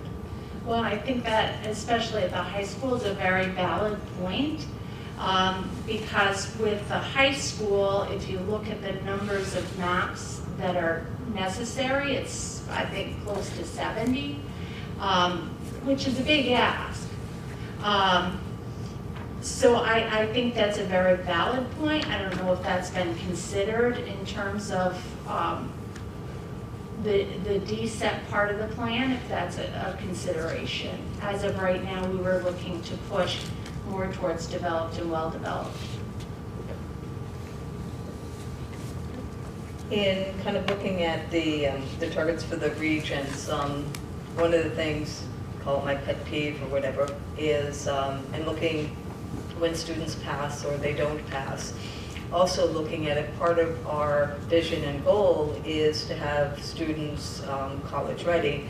Then in order to go to a SUNY, particularly in ELA, they have to achieve a 75. When you look at the regions, once they come back, and although there were 4 required this past year, do you also look at the percentage of students that have achieved 75 plus? Because that 65 to 75, if they are interested in going on, then they're going to be in remediation. They're going to be paying college tuition and not get any credits. So that's kind of I don't know, a disservice, I think.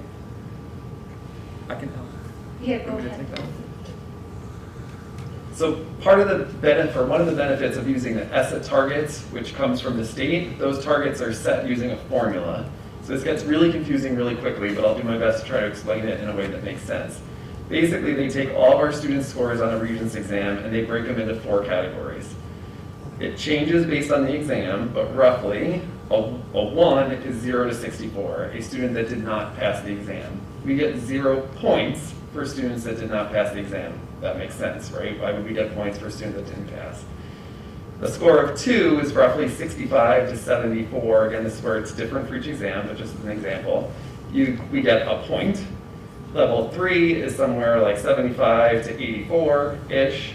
We get 2 points, and then 84, 85 above, you get 2.5 points. So when we look at our ESSA targets and our ESSA scores, part of that is we can see that we have students in that 2 band, that if we were able to get them over to 3 and 4s, which is exactly what you're asking, Tracy, is you don't want them just to get to pass, but you're trying to get them to higher levels of achievement. That's all part of the formula for ESSA targets and ESSA scoring. So are we looking at it in terms of what percentage of students are getting 85 or higher? Not in that way. We certainly could, but the ESSA targets take into account of trying to get more students to those levels 3 and 4. Does that answer? 100%, Okay. thank you. That's You're welcome. Perfect.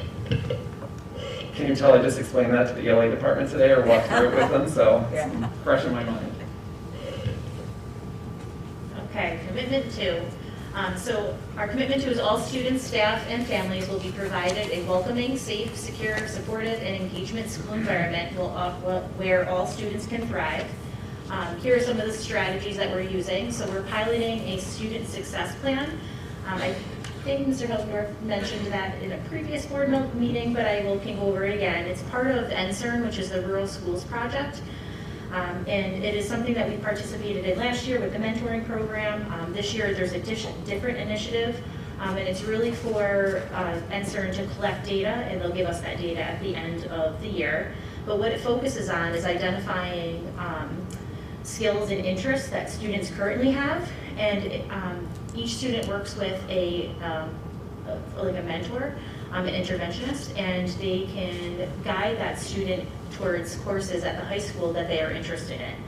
And it also can help students lead to an interest in a career path. So we're currently in the midst of that, and we will get information from NSERN at the end of the year. One of our other strategies is to reduce chronic absenteeism.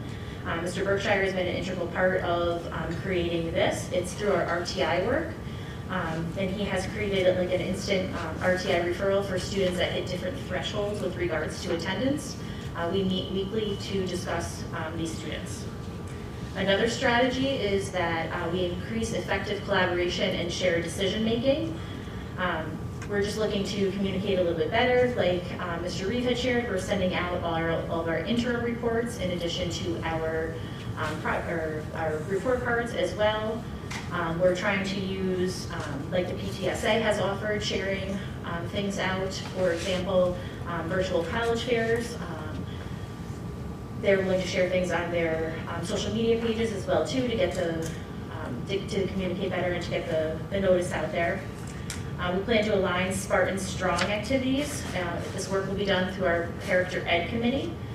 We also have postcards. I believe that they were started last year, possibly, the Spartan Strong postcards. But it's to acknowledge those students that showcase the character traits of Spartan Strong. The next strategy is to continue with the implementation of NCBI, and that's the National Coalition Building Institute, and it promotes diversity and inclusion skills in schools. We currently have a 2-day training starting tomorrow. It's called Train the Trainer, and we partnered up with Ravenna School. There are 20 participants tomorrow, 5 adults and 15 students, and the idea is to train them. They would be the key term trainers, come back, work with another group of students. So we're hoping that we have the ability to do another professional development with NCBI throughout the rest of the school year as well. And there will be activities and different things that we can do under the umbrella of NCBI throughout this school year as well. And the last strategy that we wanted to showcase was this, we're going to support the development of the social emotional learning K-12 scope and sequence. This is done under the PPS department. There was an SEL survey that was conducted last year with students, and it's going to be given again this year, twice throughout the school year, once within the next coming weeks, and then closer towards the end of the school year. The PPS department is also currently reviewing curriculum for SEL, for social emotional, and we're hoping to have something in place by the end of the school year.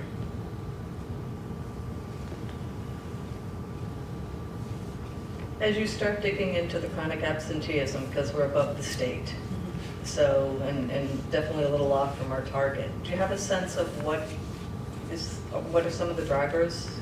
And if you don't, that's fair. I think a lot of it has to do with school anxiety, and I don't think the past 18 months have really helped out. I think COVID has increased that amount of school anxiety. I have to give Mr. Berkshire lots of credit though. He's, in the process of doing a couple home visits.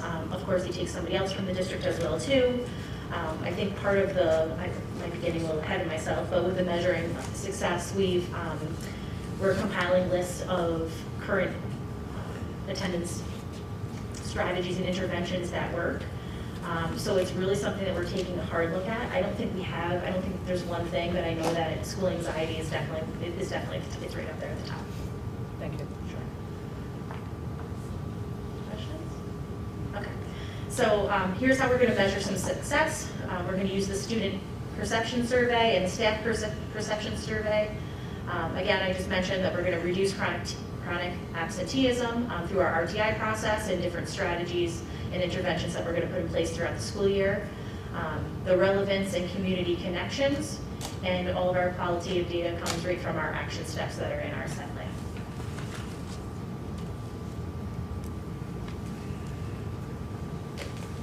for high school commitment number 3. We will partner with families in the larger community to improve student learning and well-being. And we had 2 key strategies here. One was improve awareness of and access to parent resources. And we had quite a lengthy discussion this summer regarding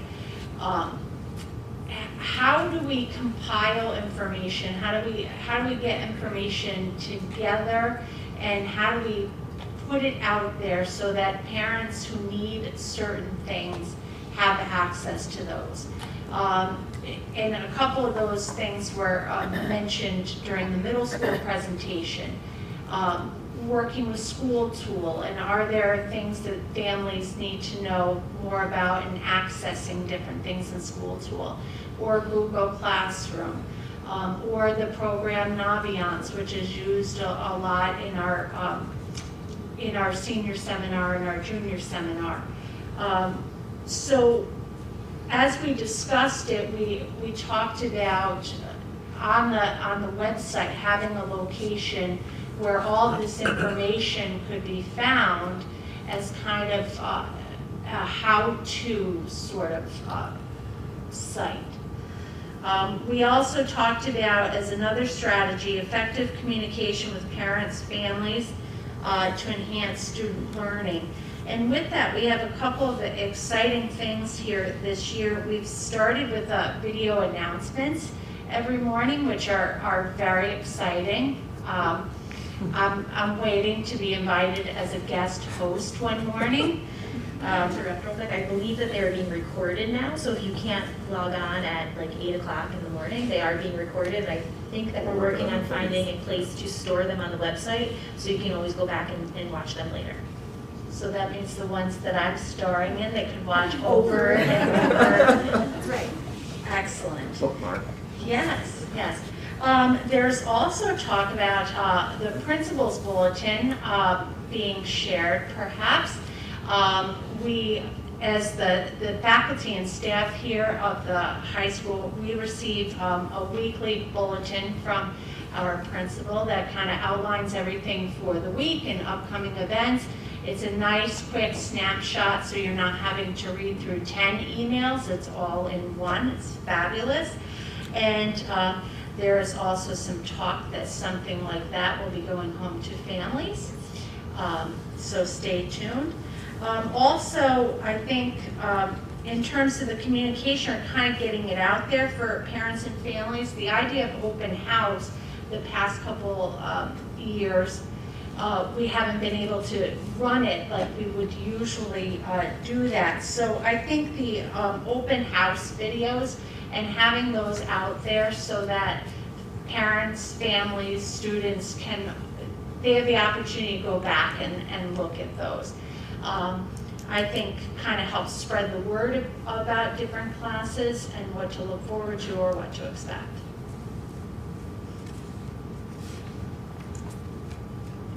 So how are we going to measure that success? And it would be the parent and the family perception survey that the district gives, and also going back to the completion of our actionable steps that are in our second plan.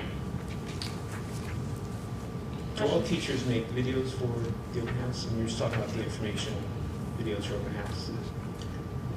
I'm not sure if everybody did, but I know there was a number of personnel who did. Do you have a count? I don't have the exact count, but I want to say there was only like 2 or 3 teachers that did not make a video. There were some teachers that used like a more of a presentation format and voiced it over. The CTE department, the ag tech, they kind of got together and they did like a cumulative video, and everybody got to take a turn and explain, what their courses look like. Okay, thank you.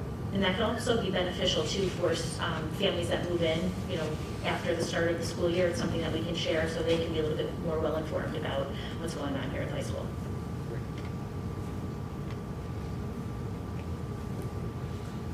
Any other questions for our high school team?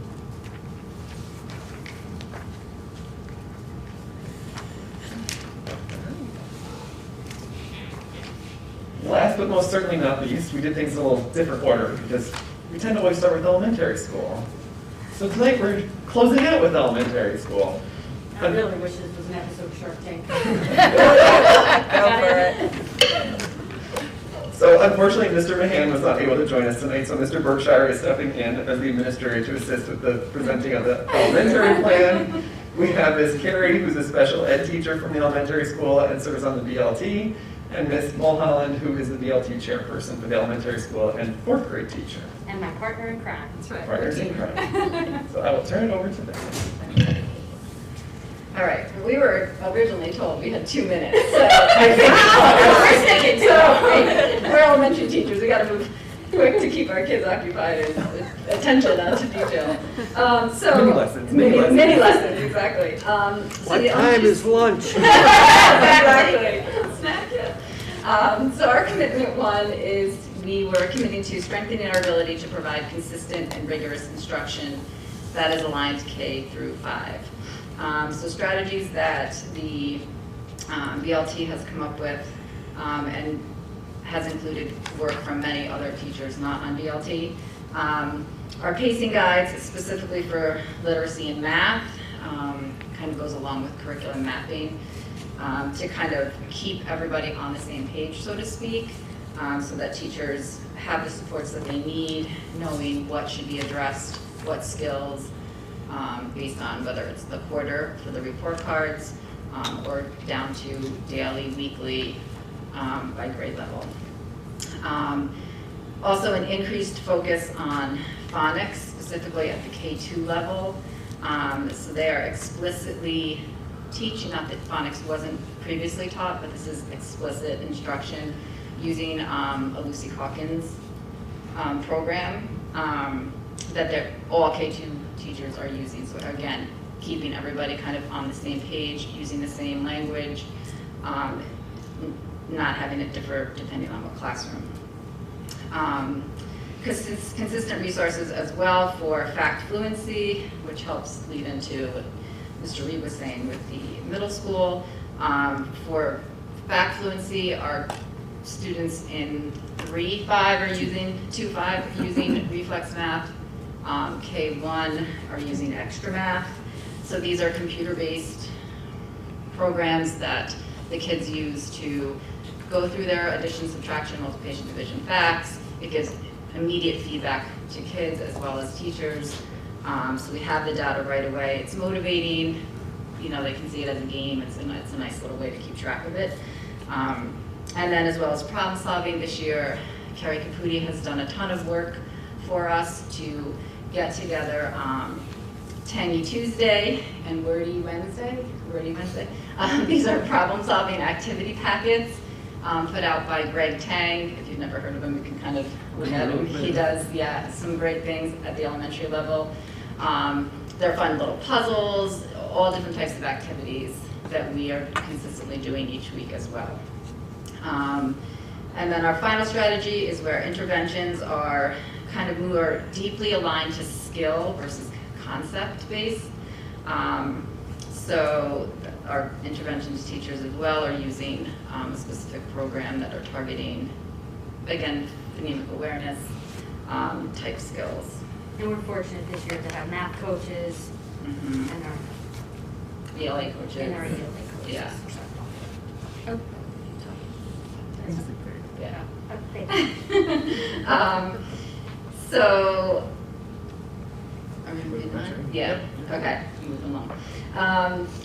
To measure, growth and success or literacy, we use a variety of different measures. iReady, just as middle school, the ESGI, the younger grades, Fontes and Pinnell for reading, as well as a Words Their Way assessment this year, which is the entire building, well, not kindergarten, 1st through 5th is using. This is a spelling assessment that really targets more of the phonemic way of spelling, not necessarily how many words they're just spelling correctly. And running records goes with our Fontes and Pinnell, and then really great reading is being used at the AIS level. Math, we're using iReady scores, ESGI, like I said before, reflex math. And our unit assessments are now grade level, everybody using the same assessment. We make sure that we're grading it the exact same way so that someone's taking the test in my class, it's graded the same way in Mr. McGilway's class. Okay. Quick question before we Yes. move on. You talk about the pacing guides. Mhm. Can you discuss them? Will they be evaluated under a measurement of success? In other words, do you have identified the number of pacing guides you've developed and kind of what the status is now, the target for what you should do and what should be accomplished in the next year in terms of developing them? So our pacing guides right now are just in the ELA and math, and it's kind of to help keep the teachers all moving along as best as we can at the same pace. So it's really, a lot of work was done over the summer, I believe. I can kind of speak a little bit more on that.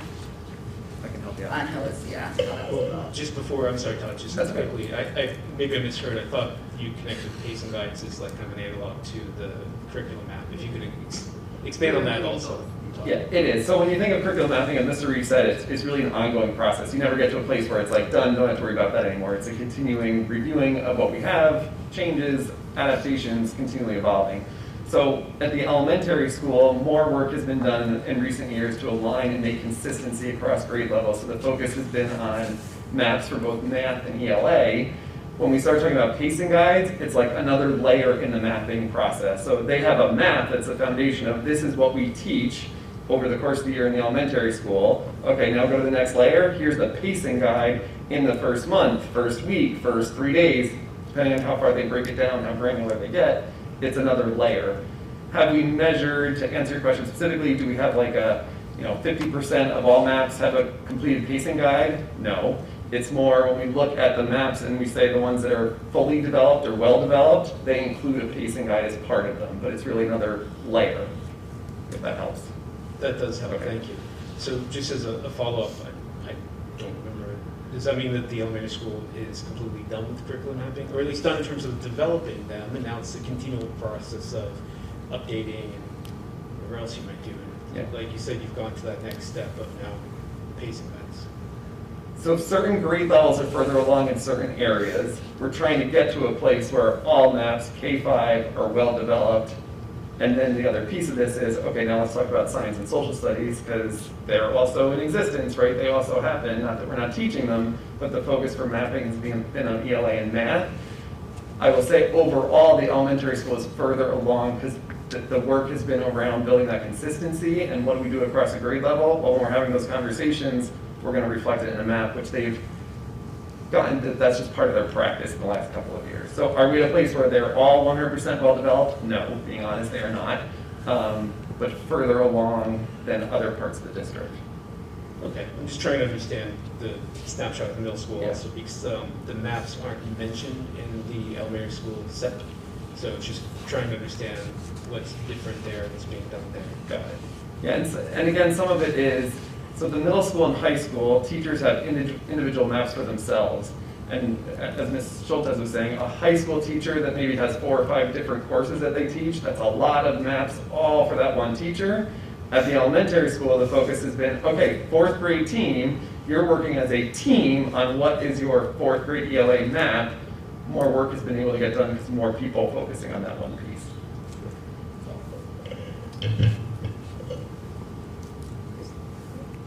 Commitment 2.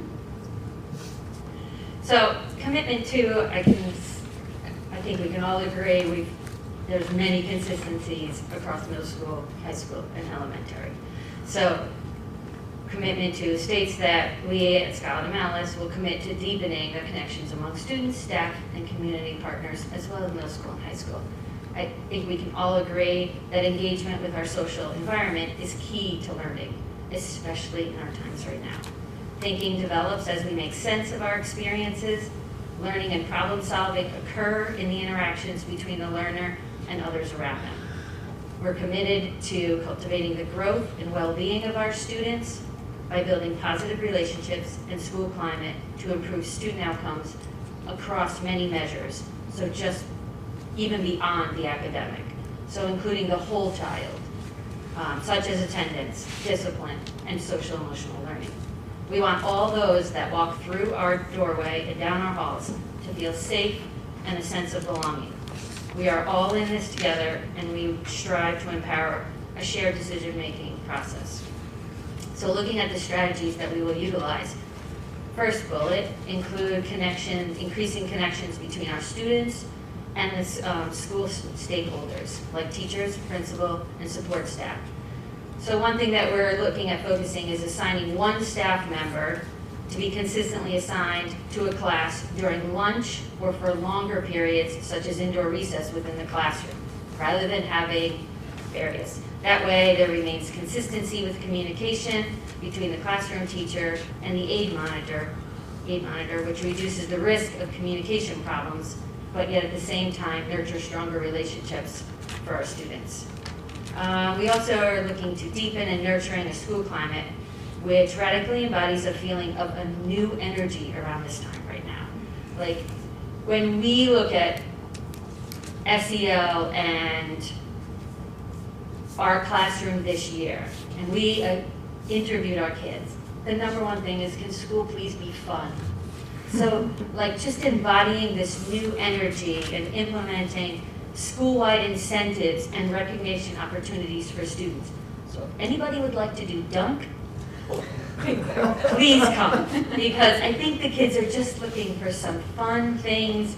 They were so excited about activity night that those are the, and you know, it was limited to who signed up, but the kids are looking for fun things to do.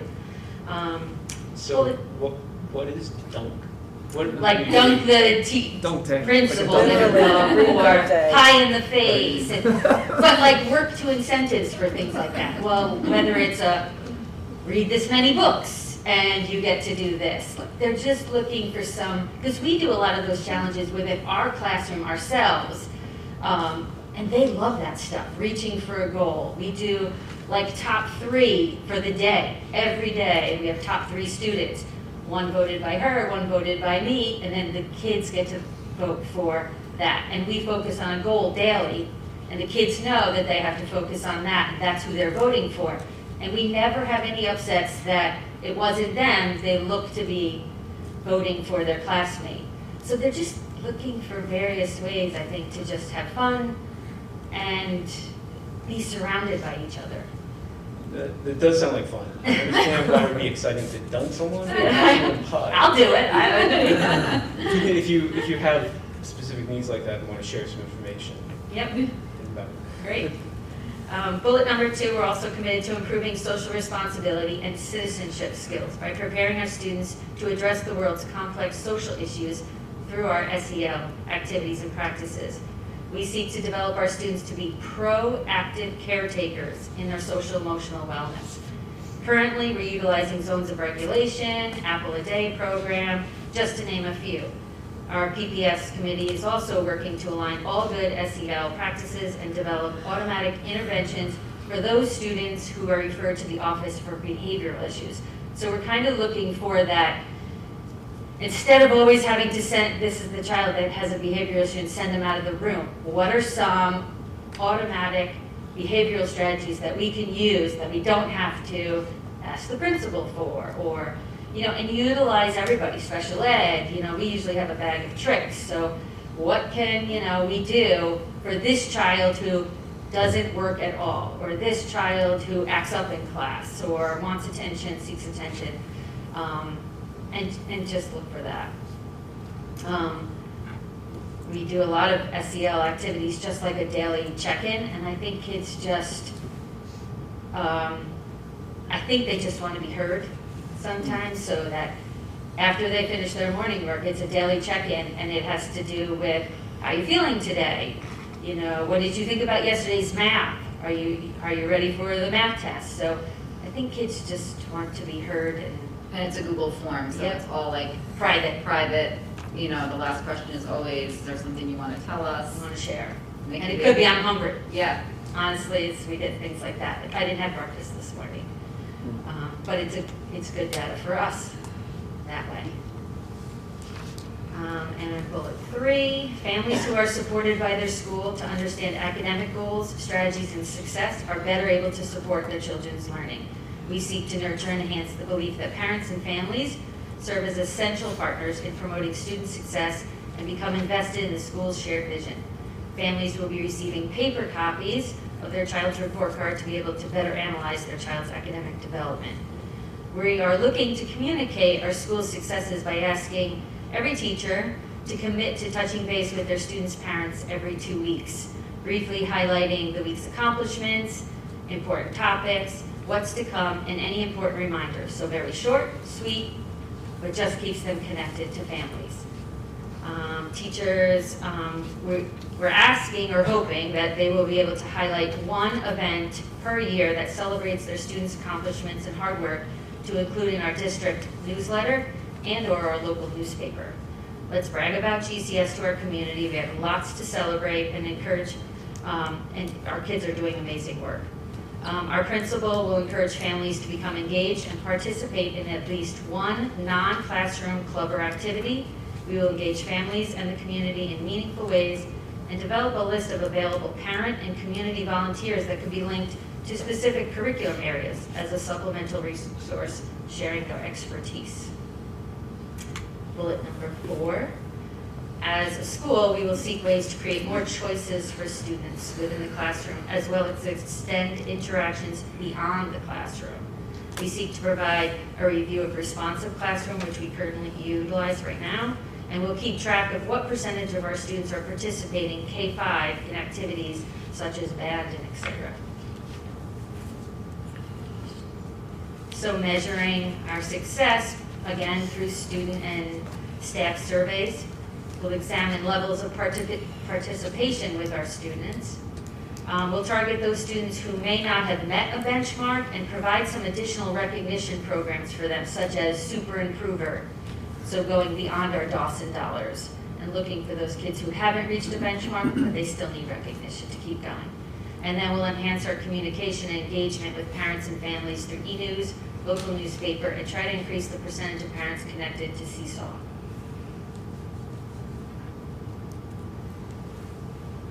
So this is the one Peter was supposed to do. Mr. Berkshire. Thank you.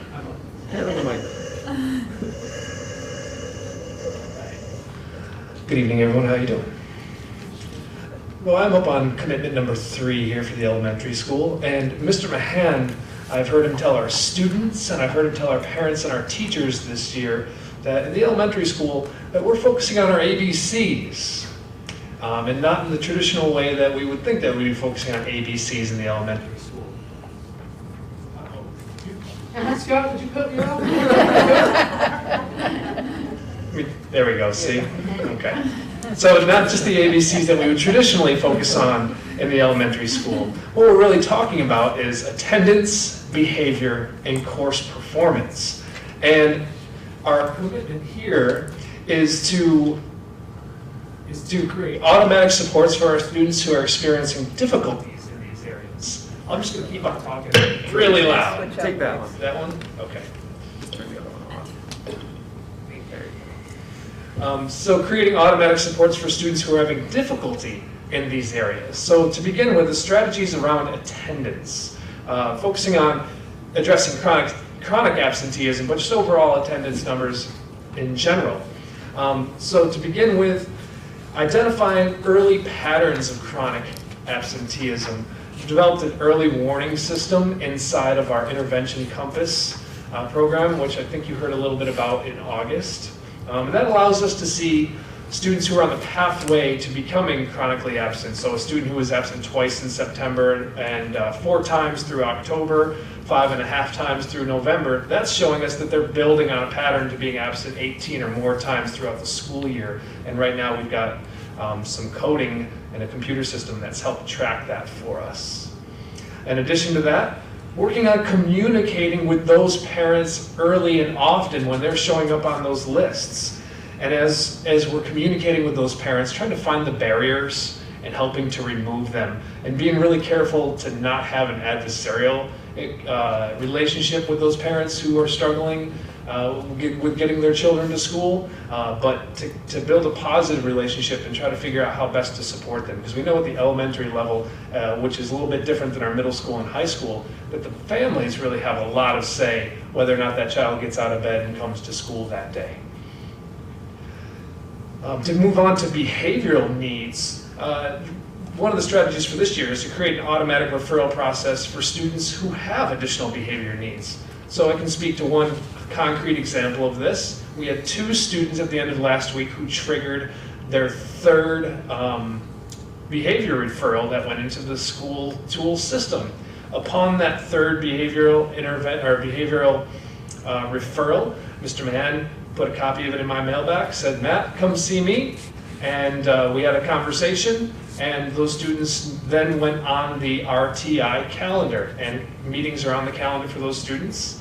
And what we'll be doing is coming up for whatever the student needs, whether it be a behavior plan or a crisis plan or a safety plan, getting the adults in the building familiar with what the needs are of that student, and using the resources that we have, all this experience and these wonderfully talented PPS folks and the experienced teachers that we have in our building to come up with plans for our students. And the 3rd bullet here, refining literacy and math intervention services. So we're talking about this in 2 ways. There's been a lot of talk about how we're refining our intervention and our instruction in terms of the methods that we're using as teachers and the materials that we're using as teachers and the curriculum and the mapping. But we're also talking about logistically here with the intervention services. This year, we have moved our literacy and math intervention services into a push-in model with the hope that they're becoming more integrated into the core curriculum that's happening in that classroom, into the instruction, and preventing our students from being pulled out and becoming further behind and being more separated from their peers.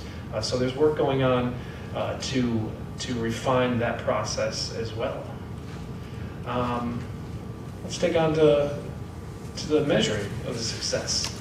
Okay, so we're really looking at data points here when we're looking at how our students are moving through the ABCs. And what we really want here is continuous improvement for all, right? Our students are all starting, each one of them at an individual place, and over the past 18 months or so, we've seen that gap grow for some of our students, and for some students that gap has actually shrank, right? So we're putting in place this multi-tiered system of supports to wrap around these students who are struggling with the ABCs.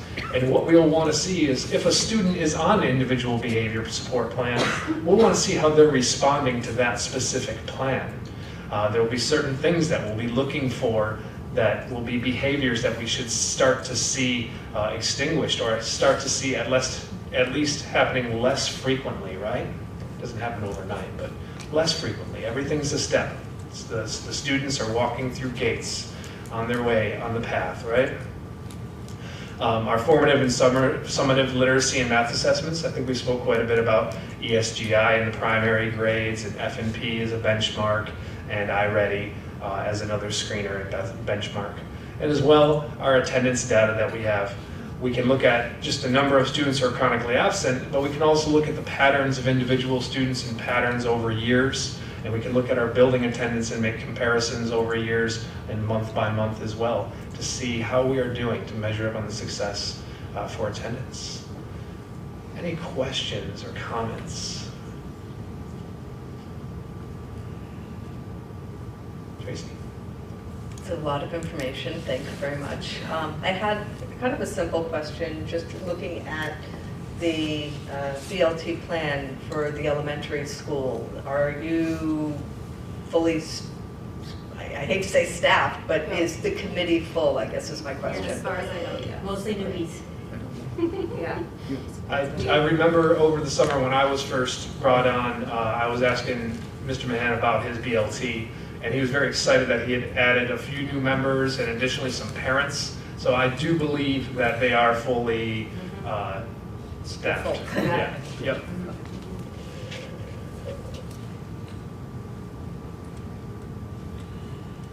Any other questions? Don't mind, pass the bill. If not, I'm gonna wrap this up. Thank you.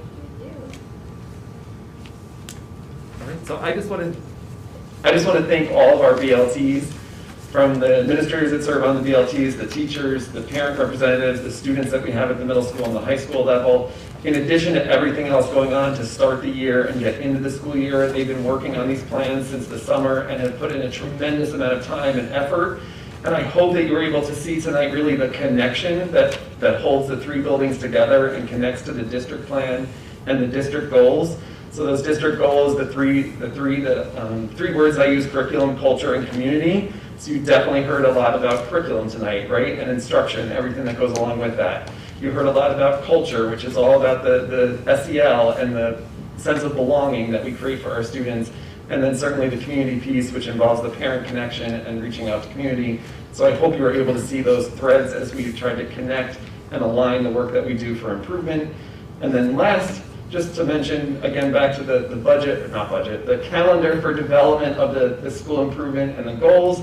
The next step, which is really in November, is work on my plate. So now that we have these plans completed at all three buildings and the district, I take all of the measures of success and put them together in one place, because that's really the next important part of this, is making sure we track how are we doing. Some of it is just checking the box. We said we were going to do this action step, check the box. We were able to do that.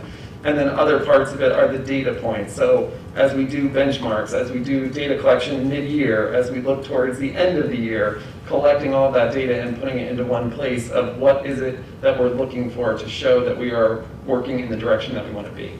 So that will be between now and November's meeting, and then sharing that with the board of here's our progress monitoring chart that shows all the different areas that we're looking to track and keep progress on. So with that, thank you for your time and attention. We appreciate it, and thanks again for all the BLT members and their work.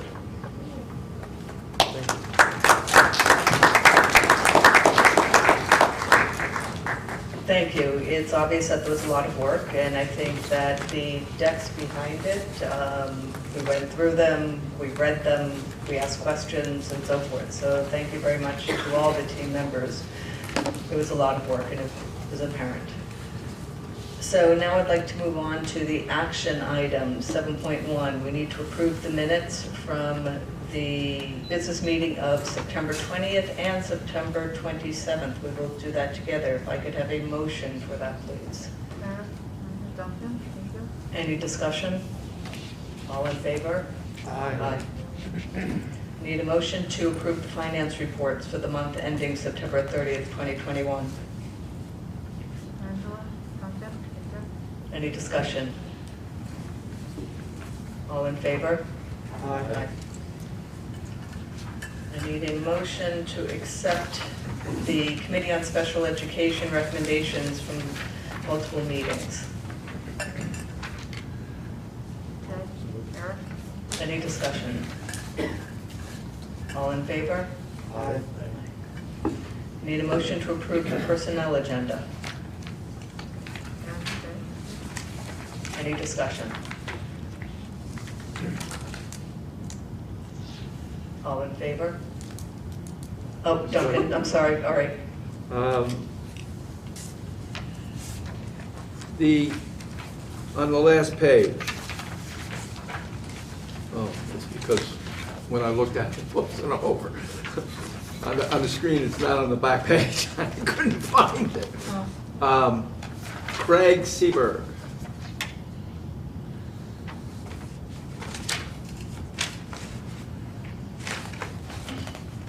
Didn't we just appoint him? Can you explain what's going on? Personnel, so not in the open. Huh? It's a personnel item, so not an open forum, no. Okay. He's resigned his position. All right, I apologize for asking that, but also,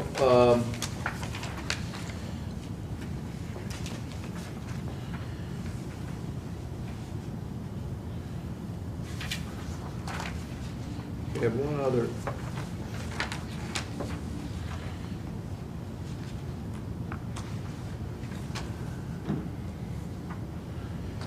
Okay, it's another resignation. Is that was on a social worker? Is that something we can discuss? Why? Or is that not an open forum again? Well, she just submitted a resignation, so we don't really have details. She didn't start. So She didn't start at all? She did not start at all. Yeah, that's what I thought. That's why I couldn't, Right. okay.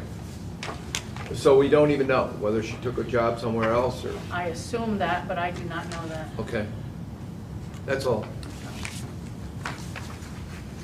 Obviously, we've had some issues with getting personnel and whatever. All right, Everywhere, it's an employee market. yep, okay, thank you. Okay, then discussion, so all in favor? Aye. I need a motion to approve the revised 2021-2022 Board of Ed calendar, and this, we changed the December 13th, 2021 meeting, and we moved that to December 6th, so that is the change that is reflected. Any discussion? All in favor? Aye. Need a motion to approve the CTE Ag Program pathway. Any discussion? Yeah, can we have a presentation on? Sorry. All in favor? Aye. I need a motion to approve the preschool memorandum of agreement between Greenville Central School District and the United Methodist Church UMC Daycare Center for 2021-2022. Second. Eric? Any discussion? Duncan? It's not so particular to this, but I'm wondering, we have an 18 here now in United Methodist Church. What, under the new guidelines that we have, we can offer, correct? We aren't required to offer a universal or a pre-K program. I want to make sure I understand this. We're not required by law to offer one. Right. That's what you're saying. What happens if we are required by law to offer? Well, we are offering it. We would then Yeah, offer but it. if it was my understanding that, here's my concern. If we're required to offer it, we can no longer limit it to just 18 or whatever. We would have to have other community organizations step up to meet the demand, or we would have to provide it. Is that Well, your understanding? To use the funding available, we are required to have a community, and correct me if I'm wrong, Aaron, we are required to have a community partner. So we have historically used that money just with our partner, but then when we got additional money, we then were able to have one with our community partner and one internally. Okay. Right now, to my knowledge, we have no one on a waiting list, and we are servicing all children that have Oh, asked I for it. thought earlier we reported that we were having a sign-up, and it was, Yes, and everyone now has a place. everybody had a place. Everyone has a Okay. place. It's just depending on which I'm place just they were at. concerned about what's coming with the new legislation, if it ever goes through or whatever, and what that impact would have on our physical plan. That's my, and, you know, to what degree do we have to plan for that coming down the road? I just felt there was a lot more than 36 kids in that age group in this area. And that it would, you know, I mean, here's the impact. Bus routes, possibly, you know, a different way of handling things. And I just like to, I guess I want to make sure that somebody looks at that before we get to the point where we're just having to make decisions because we have no alternative. Right. So if we can, I know there's a lot of people running around here, got nothing to do, okay? And I'm being funny when I say that. I hope I'm being funny when I say that. But I'm really concerned that we take a look at this and understand what the impact would be. Because we've talked about how we're gonna use funds for the next capital project. Maybe we really do need to build another building. I don't know. But I'd like to have a comprehensive look at that. Well, our first All right. facilities meeting is this Thursday, and that is one of the topics. Oh, look at this. I didn't even know. And I would say, even though 36 kids currently come to our programs, that doesn't mean other students are not going to other programs. Parents, for instance, if they're working in Albany, they may have a daycare or, we had a, right, our so something first that's kid went convenient to their school up location. there. Yeah. So I know there's a lot more of Yeah. our pre-K students Yeah, in a but class. what would be the impact if all of a sudden the community felt that we have to provide that as part of our normal education. And I think we need to look at it. But if you're gonna look at it, that's great, thank you. You're welcome. I know it's a little off just United Methodist, but it was where I wanted to bring it up. And I think it's a valid point, Duncan, because kind of in reading the tea leaves, that seems to be the Where we're direction going. that we're going correctly. Yeah. So as we look at things. And for it good makes reason, sense. I'm not arguing about the fact that we have to do that. All the studies show that this is the best thing we can do for the kids. Mhm. Any other points? All in favor? Aye. I need a motion to approve the corrective action plan dated September 20th, 21 for federal awards 2021-001, the stewardship and compliance issued by New York State Education Department Office of Audit Services. Any discussion? No, motion? I just need a second. Any discussion? All in favor? I need a motion to approve type 2 secret resolution for site improvements and site work at the elementary and middle high school. Any discussion? All in favor? I need a motion to approve the resolution to accept CRISA funds and approve the site improvements and site work at the elementary and middle high school. Second. Any discussion? All in favor? Aye. I need a motion to approve the transportation agreement between the Greenville Central School District and Roxanne Ritchie for providing transportation to and from BART program in Hudson, New York. Any discussion? All in favor? Aye. I need a motion to approve the donation of the Greenville Central School District from Woodman Life in the amount of $2,000 for the purpose of electronic supplies and general school supplies for the elementary and high school students.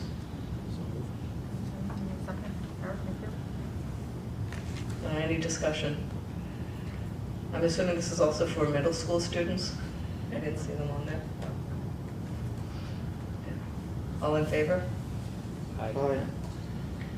I need a motion to approve an overnight field trip for FFA.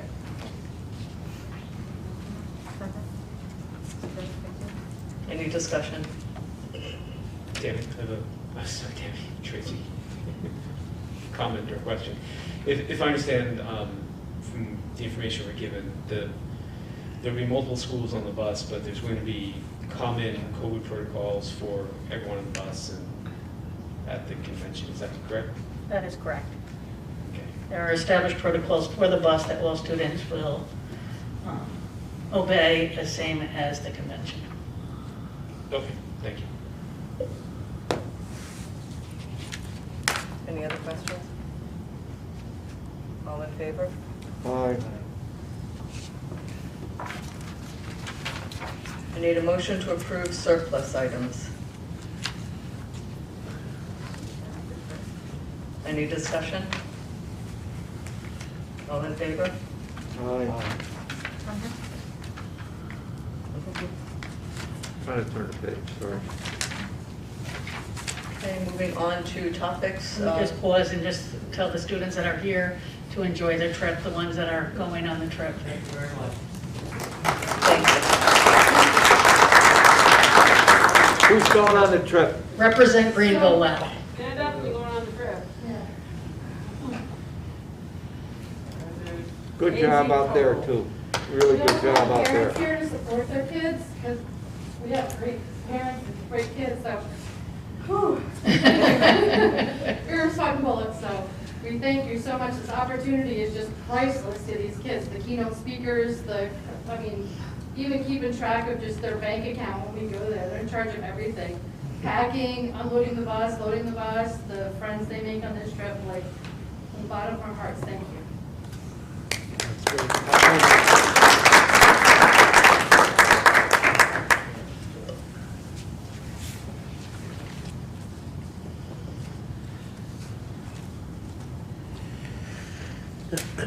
So, input items for discussion at a future meeting. Does anyone have any subjects or thoughts on future topics? I kind of jumped the gun, but at some point I think it's covered.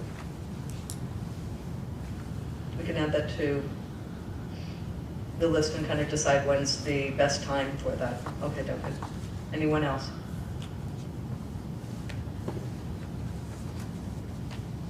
Okay, moving on to board goals.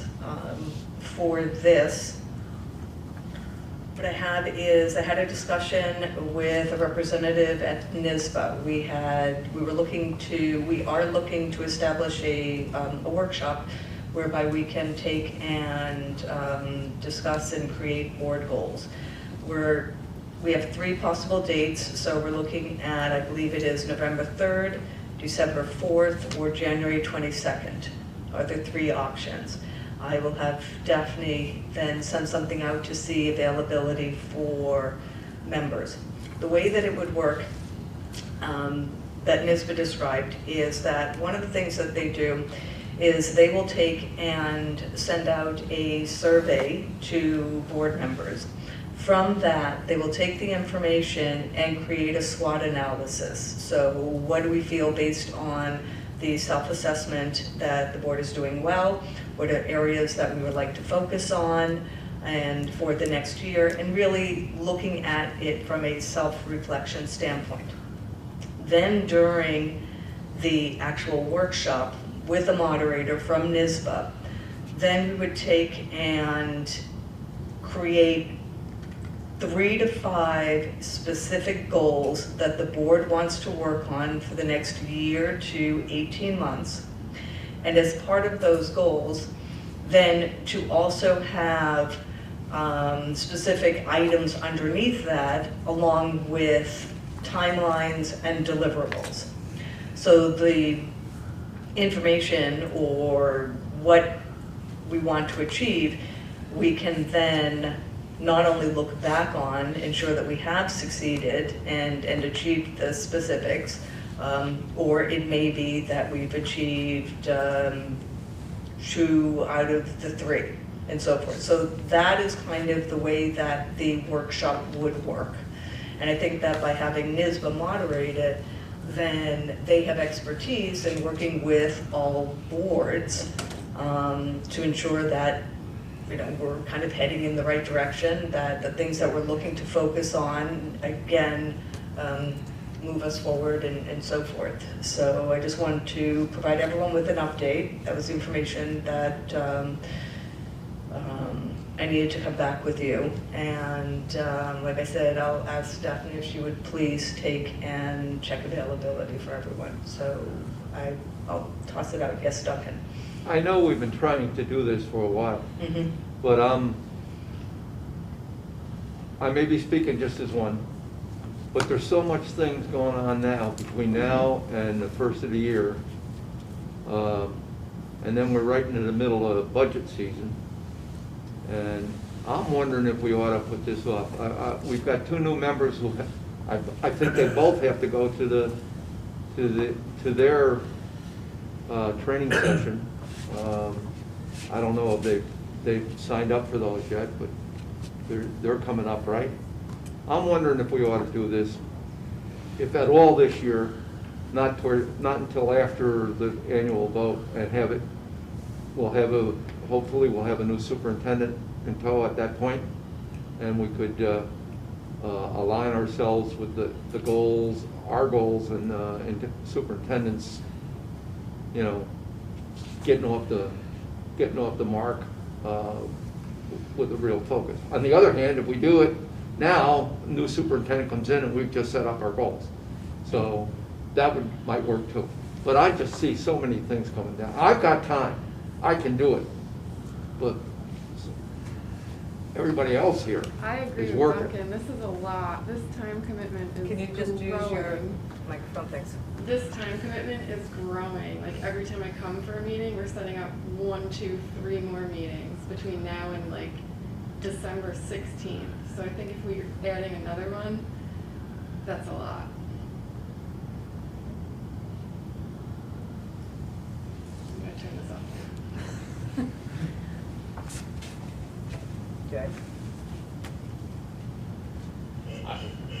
Yeah, I don't know. I mean, I honestly feel bad for Jim and Angela because you started on the board and then got thrown in the fire with the superintendent search, which, I mean, the number of meetings we're going to have from, say, the beginning of school till the end of the year is not normal. It doesn't mean we should necessarily like decide to add more on. Plus, this is a Saturday, right, Tracy? A few hours on a Saturday. That is correct. This would be 3 to 4 hours on a Saturday. Yeah. Right. So I mean, I understand. I'm not saying that. Whatever. I think it's. I'm honestly kind of on the fence too about whether I want to or maybe can take a Saturday during the fall to do it. I think, and then the poll I think will be useful to gauge. I mean, if everyone can say no to any meeting dates in 2021 and maybe or yes in 2022, we can gauge it from there. But perhaps, why don't we add some additional meeting dates in 2022, like beyond January 22nd? I mean, Duncan, when you said maybe push this off till after, I think you said the annual vote. Say again? I wasn't sure when you were suggesting we might put this off to, like if we wait till after the next calendar year. You know, right up after April sometime. I mean, the vote is in May, but when April comes, we pretty much got everything. We have to have we have to approve the budget. We have to have the pro forma meeting that we get faculty and staff and 5 people from the community come to the budget hearing, okay? But after that, our calendar is pretty open. But